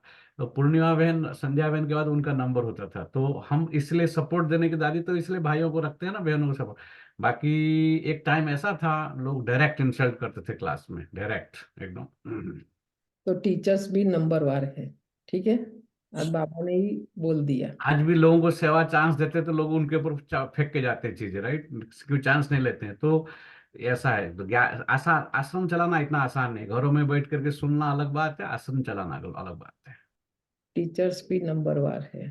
तो बाबा कहते हैं जहाँ लक्ष्मी नारायण का मंदिर है, शिव का मंदिर हो, गंगा का कंठा हो, तो ये दादिया छोटे थे, सेवा में कहाँ जाना है, कैसे जाना है, तो तभी देखो गंगा, गंगे दादी गंगा के तट पर गई, मनोहर दादी सब बाबा ने गाइड किया ना, बोला वहां जाके सेवा की। जहाँ बहुत भीड़ होती है वहां सर्विस करनी चाहिए। समझाओ, भगवान कहते हैं काम महाशत्रु है। तुम श्रीमद प्रमाण सर्विस करते रहो, यह तुम्हारा ईश्वरीय परिवार है। यहाँ 7 रोज भट्टी में आकर परिवार के साथ रहते हो। तुम बहुत, बच्चों को बहुत खुशी होनी चाहिए। बेहद का बाप जिससे तुम पद्मा पदम भाग्यशाली बनते हो। दुनिया जानती नहीं कि भगवान भी पढ़ा सकते हैं। जानती है दुनिया ही, उनको लगता है कि भगवान खाली कृपा करता है, आशीर्वाद देता है, ये वो सब। उनको ये नहीं पता कि भगवान हमें पढ़ा भी सकता है। हम्म? यहाँ तुम पढ़ते हो तो तुमको कितनी खुशी होनी चाहिए। हम ऊंचे ते ऊंच जाने के लिए पढ़ रहे हैं, कितना फराक दिल होना चाहिए। कितनी ऊंची पढ़ाई, पढ़ाने वाला भी कितना ऊंचा। तो हमारी बुद्धि दिन प्रतिदिन, जो इतनी बुद्धि है ना हमारी, छोटी बुद्धि और मोटी बुद्धि, वो बड़ी बनती जा रही है दिन प्रतिदिन। तो ये है पुरुषार्थ, कि मेरी बुद्धि बड़ी बनती जाए, फराक दिल माना। बाप के ऊपर तुम कर चढ़ाते हो, ठीक है। कितनी बड़ी बात है, बताओ। बाप के ऊपर तुम कर्ज चढ़ाते हो, जो बाबा ने प्रश्न में बताया ना, क्योंकि हम दिन प्रतिदिन देते हैं ना बाबा को, तो बाबा कर्जदार बनता जाता है। ईश्वर अर्थ जो दान देते हो, दूसरे जन्म में इनका रिटर्न लेते हो ना, तो बाबा तुमको सब कुछ दिया, तो बाबा को भी सब कुछ देना पड़ेगा। ये लिख लो बड़े अक्षर में और रोज पढ़ो इस बात को। क्या हमने बाबा को सब कुछ दिया? ब्रह्मा बाप को देख लो, कुछ दिया, तो सत्युग में उनको सब कुछ मिला, है ना, कृष्ण के रूप में। तो मैंने दिया, अगर मैंने दिया तो मुझे मिलेगा, मैंने नहीं दिया, सीधा हिसाब। सौदा की बात है ना, बाबा सौदा कर रहे हैं हमारे से। मैंने बाबा को दिया, यह कभी ख्याल नहीं आना चाहिए, चेक करना, ये पुरुषार्थ है। कभी मन में नहीं आना चाहिए, विचार में, ख्याल में, कि मैंने बाबा को दिया। बहुतों के अंदर ये चलता है कि हमने इतना दिया, ठीक है। तो बाबा को ये संकल्प पहुंचा होगा, तभी तो मुरली चल रही है ना पर हमारे। बाबा ने ही तो दिया है हमें, वो कैसे कह सकते हैं फिर? तो कहते हैं ना बच्चे, तभी तो बाबा मुरली चलाते हैं। उस समय भी ऐसा कुछ हुआ होगा, है ना, अभी भी होता है कि हमने बाबा को दिया, हमारी खातरी क्यों नहीं हुई? देखो, हमने बाबा को इतना दिया, हमारी खातरी क्यों नहीं हुई? आप सोचो। तो देने पर नहीं होता है। इस बार भी जब मैं बैठी थी, हमको तो ऐसा कुछ नहीं, जहाँ बिठाए मैं तो पीछे ही जाके बैठती। वो भाई लोग बोलते नहीं आप आगे आके बैठो, मुझे नहीं बैठना होता, क्योंकि मुझे थोड़ा जल्दी निकलना होता है। तो वो साइड में है, बोला नहीं नहीं, कोई नहीं ना, सोफा खाली दिखता है। तो फिर वो दूसरी बहन मुझे पूछती है कि आपको ये भाई जानता है क्या, जो आपको आगे बिठाता है? बोला जानने नहीं जाने की क्या, पता नहीं, उनको कुछ होता होगा अभी, है ना। तो हम जितना अपनी अवस्था और स्थिति, देखो वाइब्रेशन जो है ना, दूसरी आत्मा भी कैच करती है। उसमें आपको पड़ा पड़ी, मारा मारी, भगा भागी कुछ करने की जरूरत नहीं है ना। तभी मैं सोचती थी कि ये क्या प्रश्न पूछ रहे हैं, आप बताओ। हम तो बाबा के लिए कर रहे हैं ना, उसमें क्या हमारी खातरी करनी है, आप बताओ। वही सोचते हैं ऐसा कि हमारी खातरी नहीं हुई। तो देखो, बाबा आज जवाब देते हैं। तुम चावल मुट्ठी देकर विश्व की बादशाही लेते हो। बाबा तो दाता है ना, राजा ए रॉयल होते हैं। संकल्प से भी मांगना, वो भी रॉयल्टी नहीं हुई, नहीं, मुख से मांगना तो और खराब, संकल्प में भी नहीं। तुम चावल मुट्ठी देते हो, विश्व की बादशाही लेते हो। बाबा तो दाता है ना, राजा ए रॉयल होते हैं। पहले पहले जब मुलाकात होती है, तो हम नाराजना नजराना देते हैं, ये कभी हाथ में नहीं लेंगे, मना देख लेंगे नजराना में। ब्रह्मा बाबा का अनुभव है ना, वो राजाओं के साथ ही उठते बैठते थे, हाथ भी नहीं लगाते थे। हम तो हाथ क्या, पहन कर कि दर्पण में देख कर देखते, अच्छा लग रहा है नहीं लगा, फिर लेंगे। कितना खराब, क्या राजा बनेंगे आप बताओ। नहीं, अच्छे बाबा कहते हैं रॉयल लोग होते हैं, चीज को हाथ में भी नहीं लेते हैं, और एक दिन पहन के फिर रिटर्न कर देते हैं, बताओ। ऐसा भी हम सुनते हैं, बहुत खराब है, ऐसा नहीं करना चाहिए। वो बेचारा स्टोर, इनका खर्चा, उनका एम्प्लॉय का ये वो सब, हमारा तो फ्री में है ना, इसीलिए। अगर वो चार्ज करेंगे कि जब आप रिटर्न करने आएंगे हम $2 काट देंगे, तो कोई देने नहीं जाएगा, देखना। तभी पाई का हिसाब गिनती करते हैं। कितना तमो प्रधान, कितनी छोटी और मोटी बुद्धि, आप सोचो। ये विशाल बुद्धि, दिव्य बुद्धि और फराक दिल बनाने की सब बातें बाबा बता रहे हैं। सेक्रेटरी तरफ इशारा करेंगे, देखो, वो खुद भी नहीं, सेक्रेटरी को बोलेंगे मेरा ये सामान है, ले आना। और वो ऐसे हैंड्स अपने साथ रखते ताकि वो इशारे से समझ जाए कि आंखों से देखा मतलब क्या बोल रहे हैं। नहीं तो हमको तो इतना एक्सप्लेन करना पड़ता है, इतना समझाना, क्या देवता बनेंगे। देवता बनने का गायन है इशारे में समझे। देवता है इशारे में समझ जाते हैं, ये देवताओं का गायन है, ठीक है। तो शिव बाबा तो दाता है, वो कैसे लेंगे? ये बेहद का बाप है ना, इनके आगे तुम नजराना रखते हो। तो बाबा लेते नहीं, देखो हाथ भी नहीं, क्योंकि सबसे पहले बाबा को शरीर ही नहीं है, बाबा की खाली दृष्टि पड़ती है उस पर, परंतु बाबा तो रिटर्न में 100 गुना देंगे। तो मैंने दिया, यह ख्याल कभी नहीं आना चाहिए। आज कितनी बार आया मुरली में, मैंने बाबा को दिया, कभी नहीं आना चाहिए। हमेशा समझो हम लेते हैं, वहां तुम पदम पति बनेंगे, तुम प्रैक्टिकल में पदम पति, पद्मा पदम भाग्यशाली बनते हो।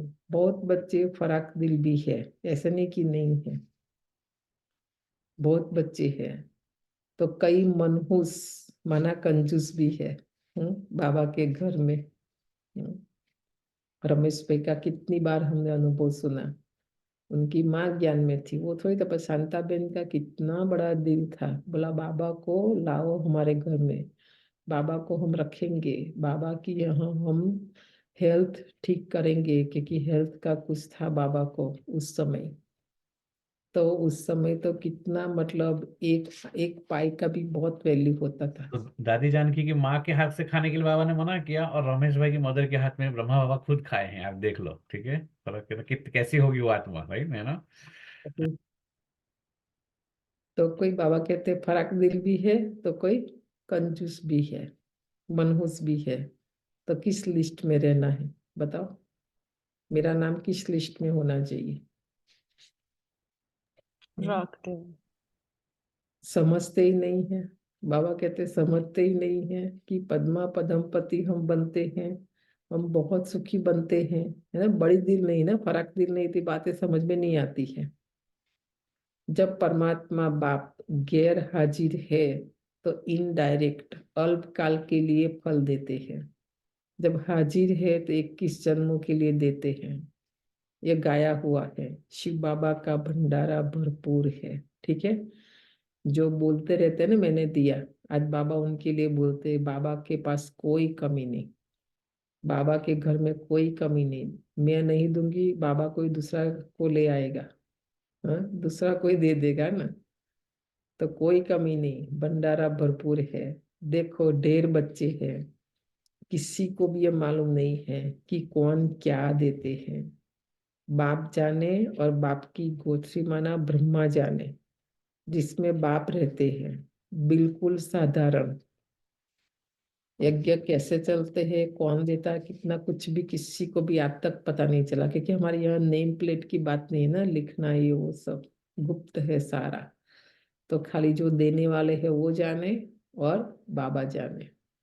इस कारण बच्चे यहाँ से बाहर निकलते हैं तो वह नशा गुम हो जाता है। ज्ञान योग नहीं तो खिटखिट चलती रहती है। बाबा बिल्कुल साधारण है ना, इसलिए पहचान नहीं पाते बच्चे। बाबा कहते फिर यहाँ से गए खलास, फिर क्या करेंगे, आपस में खिटखिट चलती रहती है। अच्छे अच्छे बच्चों को भी माया हरा देती है, माया बेमुख कर देती है। शिव बाबा जिनके पास तुम आते हो उनको तुम याद नहीं कर सकते हो, देखो नुकसान तो हमारा ही है ना, खिटखिट करते रहेंगे। माया भी देखती है कि बाबा को ट्रबल दे रहे हैं तो माया भी बेमुख कर देगी, फिर बाबा आज कहते योग भी नहीं लगेगा, है ना, बाबा को याद कर नहीं सकते। अंदर यथा खुशी होनी चाहिए। वह दिन आया आज जिनके लिए कहते थे आप आएंगे हम आपके बनेंगे, कितना भक्ति में गाया, 2500 साल गाया। तो आज वो दिन आया, बाबा कहते मेरे बनो, तो हम बोलते टाइम नहीं है। तो आप सोचो, आखिर वो दिन आया आज, बाबा कहते आकर भगवान आकर अडॉप्ट करते हैं तो कितना खुश नसीब कहेंगे, कितना खुशी में रहना चाहिए। परंतु माया खुशी गवा देती है ना। देखो माया को भी हमारे लिए ईर्षा, हमारे अंदर ईर्षा है, राग द्वेष है, माना माया है, तो माया हमें खुश नहीं रहने देगी, हमारी खुशी गवा देती है। अच्छा, मीठे मीठे सिकी लदे बच्चों प्रति माता पिता बाप दादा का याद और गुड मॉर्निंग। रूहानी बाप की रूहानी बच्चों को नमस्ते। हम रूहानी बच्चों की रूहानी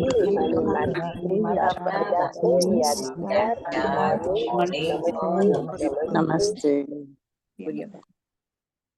धारणा के लिए मुख्य सार है पहली पॉइंट, भगवान ने हमें अडॉप्ट किया है, वही हमें टीचर बनकर पढ़ा रहे हैं।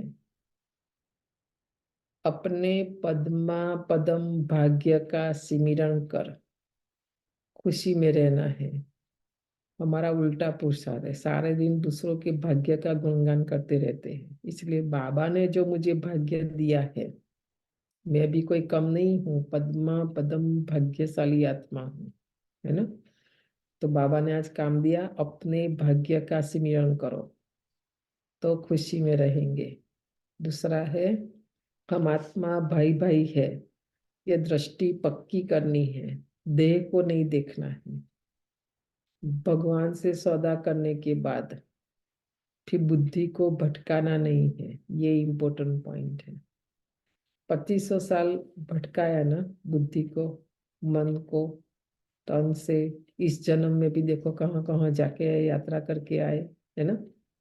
अभी नहीं, बाबा कहते ये समय पूरा हुआ, अपनी बुद्धि को भटकाना नहीं है, बाप से सौदा करना है।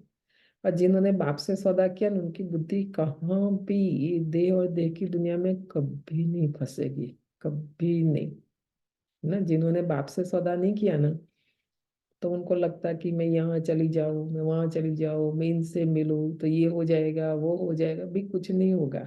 जो करेगा बाबा करेगा, ठीक है। तो बार बार बाबा में बुद्धि जाए, वरदान है।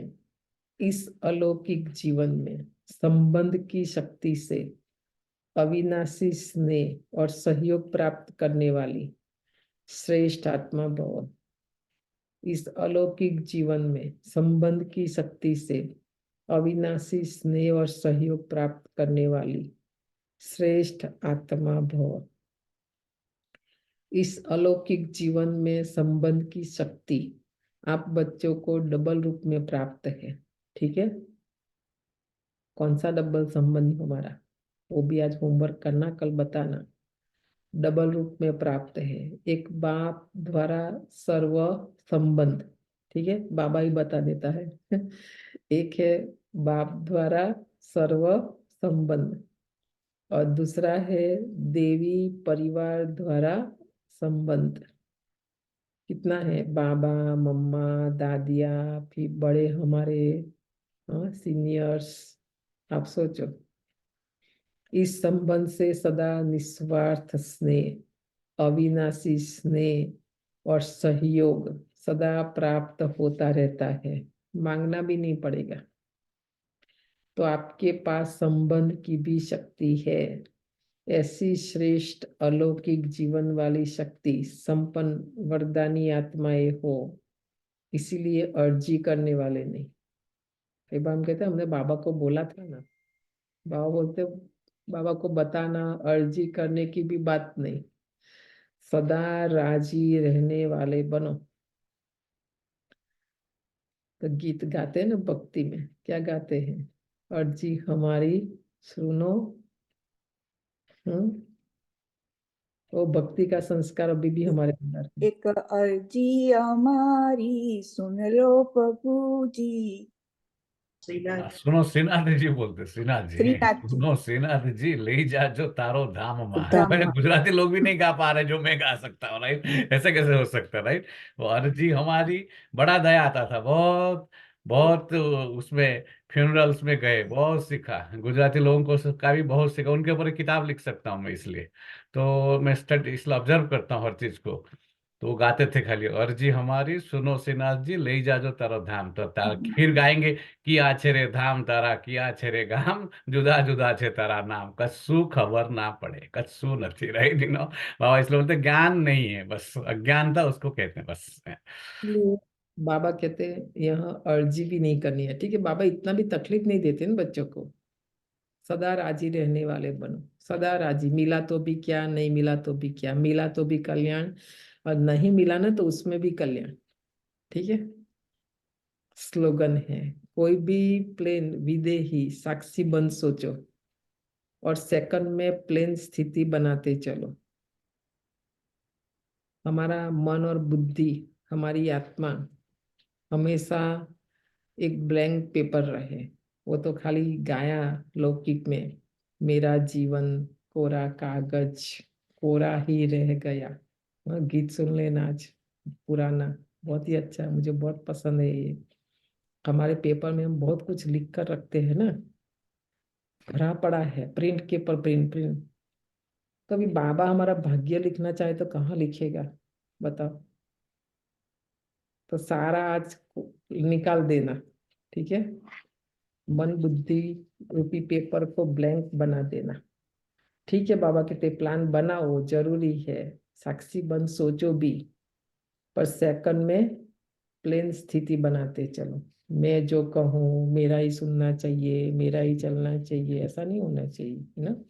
क्योंकि बाबा और अच्छा कराना चाहता है, हमारे से और बड़ा करना चाहता है ना, हम क्यों थोड़े में फंस जाए? वो 2 लाइन क्विकली बहन जो कैसे कंफ्यूजिंग है। वो बोलता है ले जा जो तारो धाम माँ, उसका धाम अलग है, राइट, वो ऊपर रहता है। फिर वो जो गाना मैंने सुना किया छरगाम, वो बोलता है कि गढ़नारो बैठा छे घट माए रे, अर्थात भगवान अन घट में बैठा है। तो भगवान तुम्हारे घट में भी बैठा है और धाम में भी बैठा है, वो कहाँ है भगवान फिर? ये कितनी कंफ्यूजिंग है भक्ति। आप देखो जो गाते हैं उसका अर्थ कुछ बाबू ने अर्थ वगर नु जे गाए, बस उसको भक्ति कहते हैं बस। अब योग करेंगे, क्लास भी रखना है ना, राइट यहाँ। आज जो है ना बहुत ही अच्छा है, ध्यान से सुनना, टाइम लेकर। रोज जल्दी तो होती है हमको, किस दिन जल्दी नहीं होती है। तो बाबा जो कहता है, आज भी जो बाबा ने बोला, तो 20 मिनट खाली, पर बहुत ही अच्छा है। फिर आप बोलेंगे फॉरवर्ड करो, मैं नहीं करूँगी। तो हम जो सोचते हैं, हम जो देखते हैं, क्यों इतना डिस्कशन किया, हम जो खाते हैं पीते हैं, जिनके साथ रहते हैं, जिनसे हमारा संग है, उससे क्या होता है, हमारा सूक्ष्म शरीर बनता जाता है अंदर।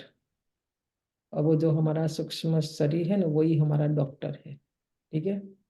हमें कभी कोई बीमारी नहीं आएगी, कुछ नहीं होगा, अगर बाबा की श्रीमत पर चलते रहेंगे, बाबा जो कहता है करते रहेंगे। वो हमारा सूक्ष्म शरीर में बहुत पावर, बहुत ताकत होती है, बहुत शक्ति होती है, हम जो चाहे कर सकते हैं, है ना? तो कई पूछते हैं ना, आप तो इतना ज्ञान योग करते, बीमारी क्यों आई? इसलिए आई कि हमने सूक्ष्म शरीर में नेगेटिव भरा सारा, है ना? तो सुनना, पहले योग करते हैं, खाली 20 मिनट का है, बहुत ही अच्छा है। ओम शांति।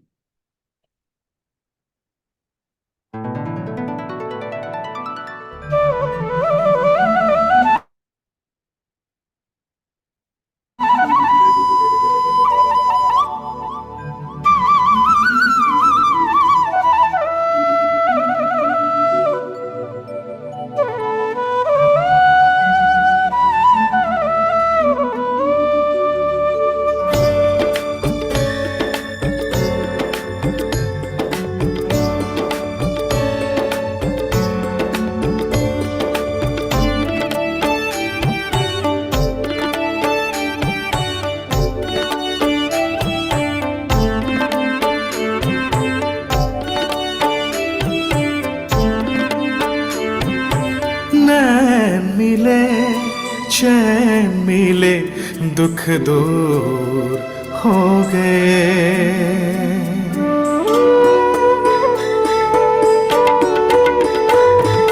नैन मिले चैन मिले दुख दूर हो गए। आप मिले खुशियों से, आप मिले खुशियों से भरपूर हो गए। वो प्यारे प्यारे बाबा हमारे, वो मीठे मीठे बाबा हमारे, वो प्यारे प्यारे बाबा हमारे, वो मीठे मीठे बाबा हमारे।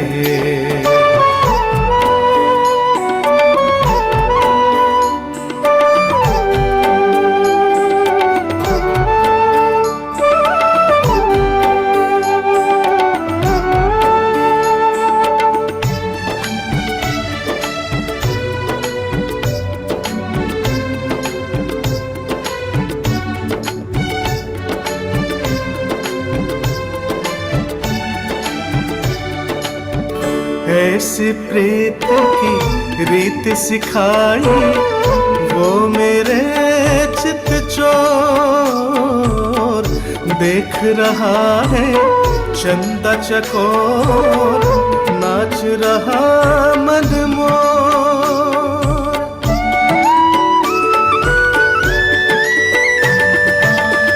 ऐसी प्रीत की रीत सिखाई वो मेरे चित चोर, देख रहा है चंदा चकोर, नाच रहा मन मोर। वे नूर थे हम तो कोहिनूर हो गए, ओ प्यारे प्यारे बाबा हमारे, ओ मीठे मीठे बाबा हमारे।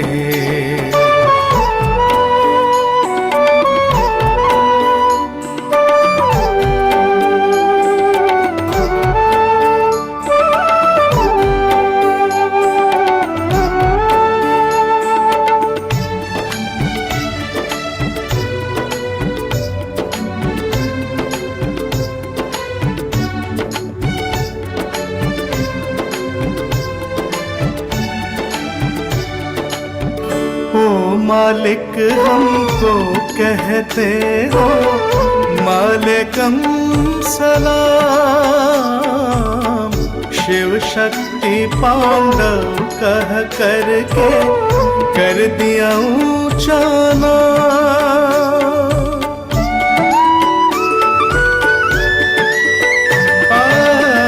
ओ मालिक हमको कहते हो मालिकम सलाम, शिव शक्ति पांडव कह करके कर दिया ऊंचा नाम।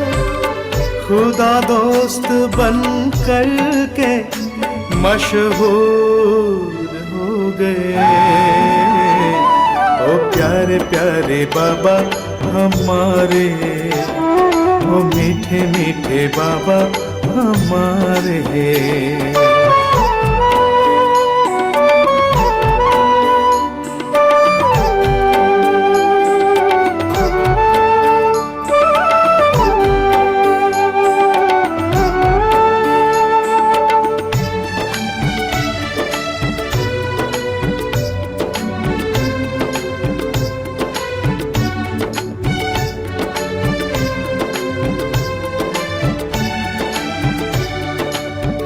फाका मस्त ऐसे भाई बन गए मस्त फकीर,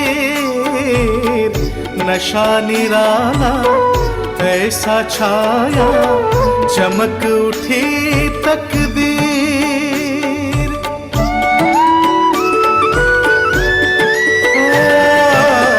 फाका मस्ती ऐसे भाई बन गए मस्त फकीर, नशा निराला ऐसा छाया चमक उठी तकदीर। हम तो मौलाई मस्ती में चूर हो गए, ओ प्यारे प्यारे बाबा हमारे, ओ मीठे मीठे बाबा हमारे, ओ प्यारे प्यारे बाबा हमारे, ओ मीठे मीठे बाबा हमारे।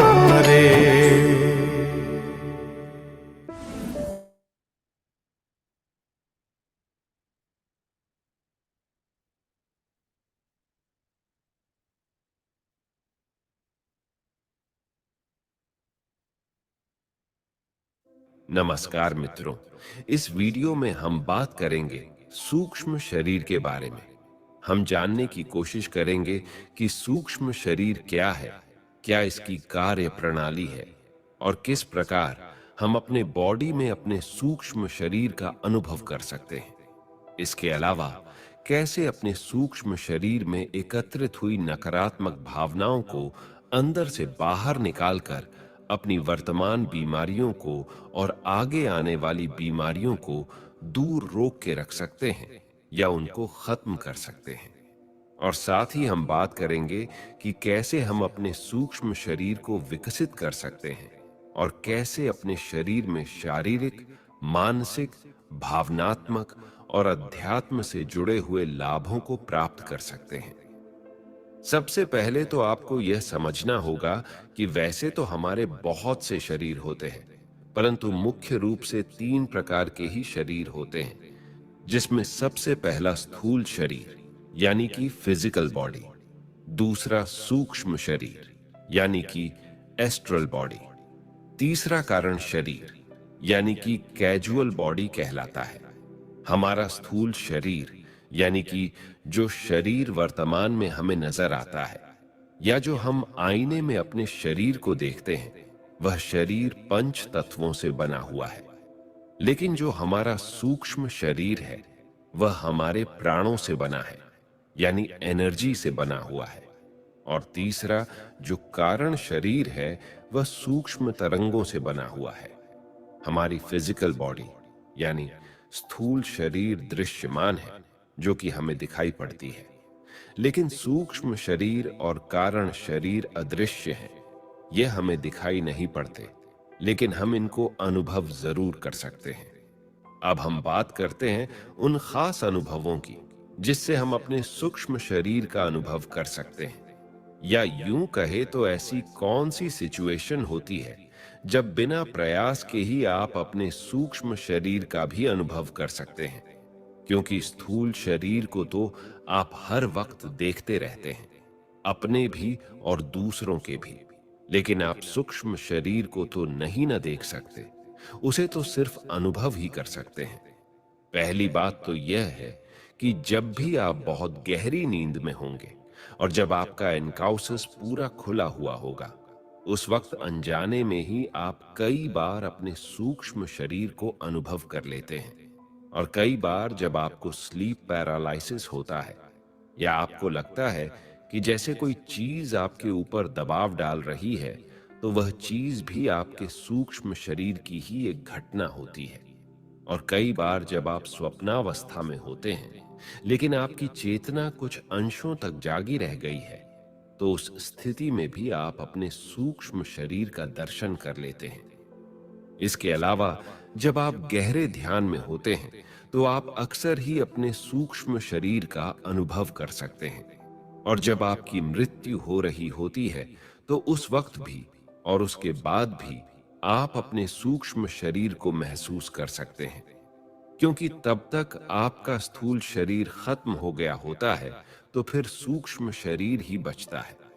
इसीलिए मृत्यु के समय और मृत्यु के बाद भी आप अपने सूक्ष्म शरीर का अनुभव कर सकते हैं। इसके अलावा कई बार आपने देखा होगा कि आप अकेले बैठे हैं और अचानक आपको लगता है कि आपके आसपास कोई है, लेकिन कोई होता नहीं है। मानो एक झलक सी आती है कुछ सेकंड के लिए, तो वह आपके सूक्ष्म शरीर की ही एक झलक होती है। फिर अनजाने में आप किसी को नोटिस कर लेते हैं, या हो सकता है वह आपका सूक्ष्म शरीर ना हो बल्कि कोई आत्मा हो जो आपके आसपास मंडरा रही हो, जिसको आपने अपनी छठी इंद्री से नोटिस कर लिया होता है। कई बार ऐसा होता है कि जैसे आप किसी सड़क पर तेजी से गाड़ी चलाते हुए जा रहे हैं, तभी अचानक सामने से कोई बच्चा या जानवर आ जाता है, तो आप सेकंड के 1000वें हिस्से में ब्रेक लगाते हैं और तुरंत गाड़ी रोककर उस बच्चे या जानवर की जान बचा लेते हैं। तो उस समय जो आपके अंदर एनर्जी आती है वह आपके सूक्ष्म शरीर से ही आती है, यानी कि आपका सूक्ष्म शरीर ही उस वक्त आपको संकट से निकालता है। यह तो मैंने सिर्फ एक उदाहरण दिया है। इस प्रकार के कई और उदाहरण होते हैं जिसमें आपका ही सूक्ष्म शरीर आपकी रक्षा करता है। कभी कभी जब आप गहरे ध्यान में जाते हैं तो कई बार आपको आउट ऑफ बॉडी एक्सपीरियंस हो सकता है, यानी आपका सूक्ष्म शरीर आपकी बॉडी से बाहर आ जाता है, क्योंकि हमारा स्थूल शरीर तो गुरुत्वाकर्षण से बंधा हुआ होता है, लेकिन हमारा सूक्ष्म शरीर के ऊपर गुरुत्वाकर्षण का कोई प्रभाव नहीं होता है। इसलिए कई बार ध्यान के दौरान आपको ऐसे लगेगा कि जैसे आपका सूक्ष्म शरीर आपके फिजिकल बॉडी से बाहर निकलकर हवा में तैरने लग गया है। तो यह एक सूक्ष्म शरीर का अनुभव है। और छोटे मोटे लम्हों के दौरान जैसे आपको जब कोई खुशखबरी मिलती है, तब आपका शरीर एकदम से खुशी के मारे फैल जाएगा और बहुत खुशी महसूस होगा। यहाँ पर आपका जो शरीर फैलता है, वह घटना आपके स्थूल शरीर में नहीं घटती, बल्कि आपके सूक्ष्म शरीर में ही घटती है। इसके अपोजिट आपको एकदम से कोई डर की खबर आ जाए, कोई खतरे की खबर आ जाए या कोई दुख की खबर आ जाए, तो आप एकदम से सिकुड़ जाते हैं। तो ये सिकुड़न भी आपके सूक्ष्म शरीर में ही होते हैं। अतः इस प्रकार के मिश्रित अनुभव कई बार हमारे जीवन में होते रहते हैं, जिनमें आप अपने सूक्ष्म शरीर का अनुभव कर पाते हैं। अब हम कुछ और पहलुओं की बात करते हैं। हमारा सूक्ष्म शरीर 5 कर्मेंद्रियों, 5 ज्ञानेंद्रियों और 5 प्रकार के प्राणों से तथा मन और बुद्धि से मिलकर बना है। इसलिए जब कोई व्यक्ति मर रहा होता है, तो सबसे पहले उसकी 5 कर्मेंद्रियां सुन्न होने लगते हैं। फिर उसके बाद 5 ज्ञानेंद्रियां भी मरने लगती हैं और फिर कुछ क्षणों के बाद उसके 5 प्राण भी धीरे धीरे शरीर को छोड़ने लग जाते हैं। मतलब जहां जहां सूक्ष्म शरीर ने आपके स्थूल शरीर पर कब्जा किया हुआ था या जहां उसका निवास स्थान था, वह वहां से हटने लगता है। इस प्रकार धीरे धीरे सूक्ष्म शरीर आपके स्थूल शरीर से अपने आप को बाहर खींचने लगता है। अतः जब व्यक्ति की मृत्यु होती है, तो हमारा भौतिक शरीर राख बन जाता है, लेकिन हमारा सूक्ष्म शरीर आत्मा के रूप में नए जन्म की तलाश में आगे की ओर निकल पड़ता है। स्थूल शरीर की मृत्यु के पश्चात हमारी इस जन्म की और पिछले जन्म के जितने भी संस्कार, आदतें, विचार, इच्छाएं, कामनाएं, वासनाएं और भावनाएं होते हैं, ये सभी चीजें बीज के रूप में हमारे सूक्ष्म शरीर में ही संग्रहित रहते हैं। यानी कि हमारा भौतिक शरीर तो मर जाता है, लेकिन हमारी वासनाएं, इच्छाएं नहीं मरती। फिर इन्हीं इच्छाओं और वासनाओं के अधीन होकर हमारा सूक्ष्म शरीर अगले जन्म की तैयारी में लग जाता है और अगला जन्म इन्हीं इच्छाओं के कारण वैसा ही शरीर ले लेता है। आपने कभी कभी ऐसा महसूस किया होगा कि जब आप छोटे से बड़े हो रहे होते हैं, तो आपके अंदर कुछ ऐसे विचार उठने शुरू हो जाते हैं या ऐसी भावनाएं उठनी शुरू हो जाती हैं जिनका आपके इस वर्तमान समय में कोई जुड़ाव नजर नहीं आता कि ये चीजें आपके अंदर कहां से आई हैं। ये सारी चीजें आपके पिछले जन्म से आपके अंदर आई हुई हैं और अब वह दोबारा जिंदा हो रही हैं आपके अंदर। उदाहरण के लिए, अगर आप अपने पिछले जन्म में साधु संत थे या कोई पुजारी थे, तो इस जन्म में आप मंदिर की ओर आकर्षित होंगे या किसी आश्रम की ओर आकर्षित होंगे। ऐसा इसलिए होता है क्योंकि उनका संबंध आपके पिछले जन्म के भावनाओं से जुड़ा हुआ है और वही भावनाएं आपके अंदर दोबारा से जिंदा हो जाती हैं। इसीलिए तो कहते हैं, इंसान कभी नहीं मरता है, मरता है तो सिर्फ शरीर ही। उसकी आत्मा हमेशा जिंदा रहती है, बस उसका शरीर बदल जाता है। और न केवल पिछले जन्म में, बल्कि वर्तमान में भी जो जन्म अभी आप जी रहे हैं, इसमें भी यह प्रक्रिया जारी रहती है। हमारा सूक्ष्म शरीर लगातार विचारों और भावनाओं के द्वारा सूचनाओं को इकट्ठा करता रहता है और फिर उन्हीं सूचनाओं के अनुसार हमें अच्छे या बुरे रूप में अपने प्रभावों को देता रहता है। अब तक आपको यह मालूम चल गया होगा कि जो हमारा मुख्य कर्ता धर्ता है, वह हमारा स्थूल शरीर नहीं है, बल्कि हमारा सूक्ष्म शरीर है। हमारा सूक्ष्म शरीर ही हमें कमांड देता है और स्थूल शरीर उसको फॉलो करता है। इसीलिए हमें अपने भौतिक शरीर को नियंत्रण में करने से कोई लाभ नहीं होने वाला, बल्कि हमें अपने सूक्ष्म शरीर को नियंत्रण में करना होगा। क्योंकि जब आप अपने सूक्ष्म शरीर को नियंत्रण में करेंगे या उसको सही स्थिति में रखेंगे, तो आपका भौतिक शरीर भी अपने आप नियंत्रण में आ जाएगा। क्योंकि जो कुछ भी घटना घटती है, पहले वह सूक्ष्म शरीर में ही घटती है, बाद में वह भौतिक शरीर पर आती है। उदाहरण के लिए, जिस प्रकार हम किसी पौधे को विकसित करने के लिए उसके पत्तों को पानी नहीं देते, बल्कि उसके जड़ों को पानी देते हैं। क्योंकि जब हम जड़ों को पानी देते हैं, तो पत्ते भी अपने आप खिलने शुरू हो जाते हैं। उसी प्रकार हमारा सूक्ष्म शरीर जड़ है और हमारा स्थूल शरीर पत्ते हैं। इसलिए हमें सबसे पहले अपने सूक्ष्म शरीर को मजबूत करना होगा। तत्पश्चात हमारा स्थूल शरीर भी अपने आप ही मजबूत होना शुरू हो जाएगा। इसलिए हमारी सभी अच्छी या बुरी भावनाएं, जैसे कि डर, गुस्सा, नफरत, प्रेम, प्यार, काम वासनाएं और सभी इच्छाएं पहले हमारे सूक्ष्म शरीर में प्रकट होती हैं और फिर बाद में उनका स्थूल शरीर में अवतरण होता है। और ठीक इसी प्रकार बीमारी में भी होता है।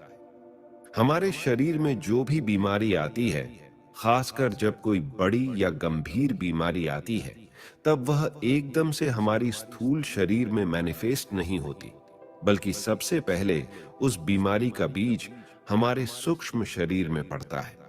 फिर वही बीज जब बड़े हो जाते हैं, तब उसका प्रकटीकरण स्थूल शरीर में होता है। तो कहने का तात्पर्य यह है कि हमारी भावनाएं और हमारे रोग, इन दोनों का जो उद्गम स्थल है, वह सूक्ष्म बॉडी है, ना कि स्थूल बॉडी है।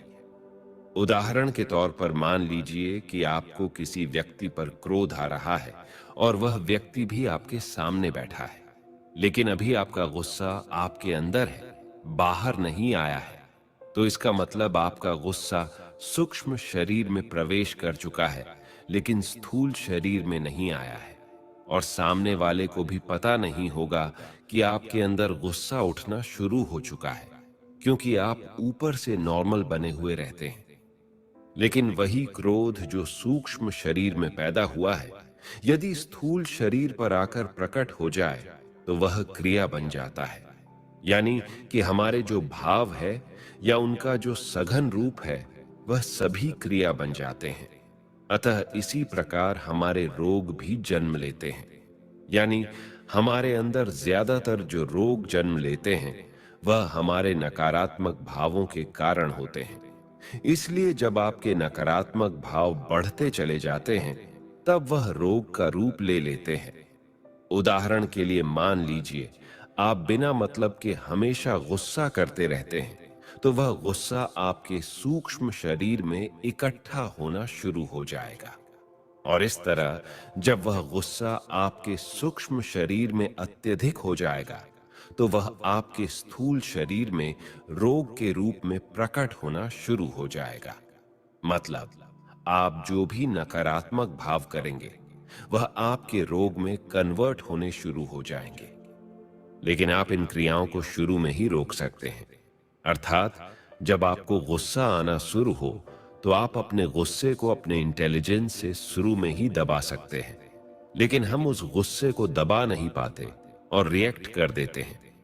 तत्पश्चात हम लड़ने लग जाते हैं और चीजें बद से बदतर हो जाती है।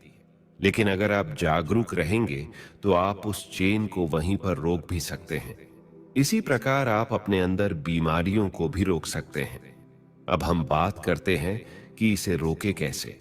तो इसे रोकने के लिए रोज गहरे ध्यान में बैठना पड़ेगा, क्योंकि जब भी आप अपने गहरे ध्यान में बैठेंगे, तब आप अपने सूक्ष्म शरीर में प्रवेश कर जाएंगे।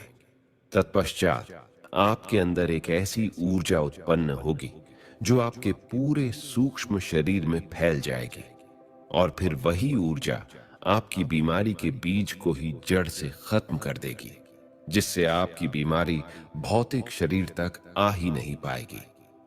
इसलिए यदि आप अपना सूक्ष्म शरीर शुद्ध कर लेते हैं, तो आपका स्थूल शरीर भी स्वस्थ और स्ट्रांग होना शुरू हो जाएगा। जिससे आप हमेशा आनंदित रहेंगे, हमेशा सुखी रहेंगे।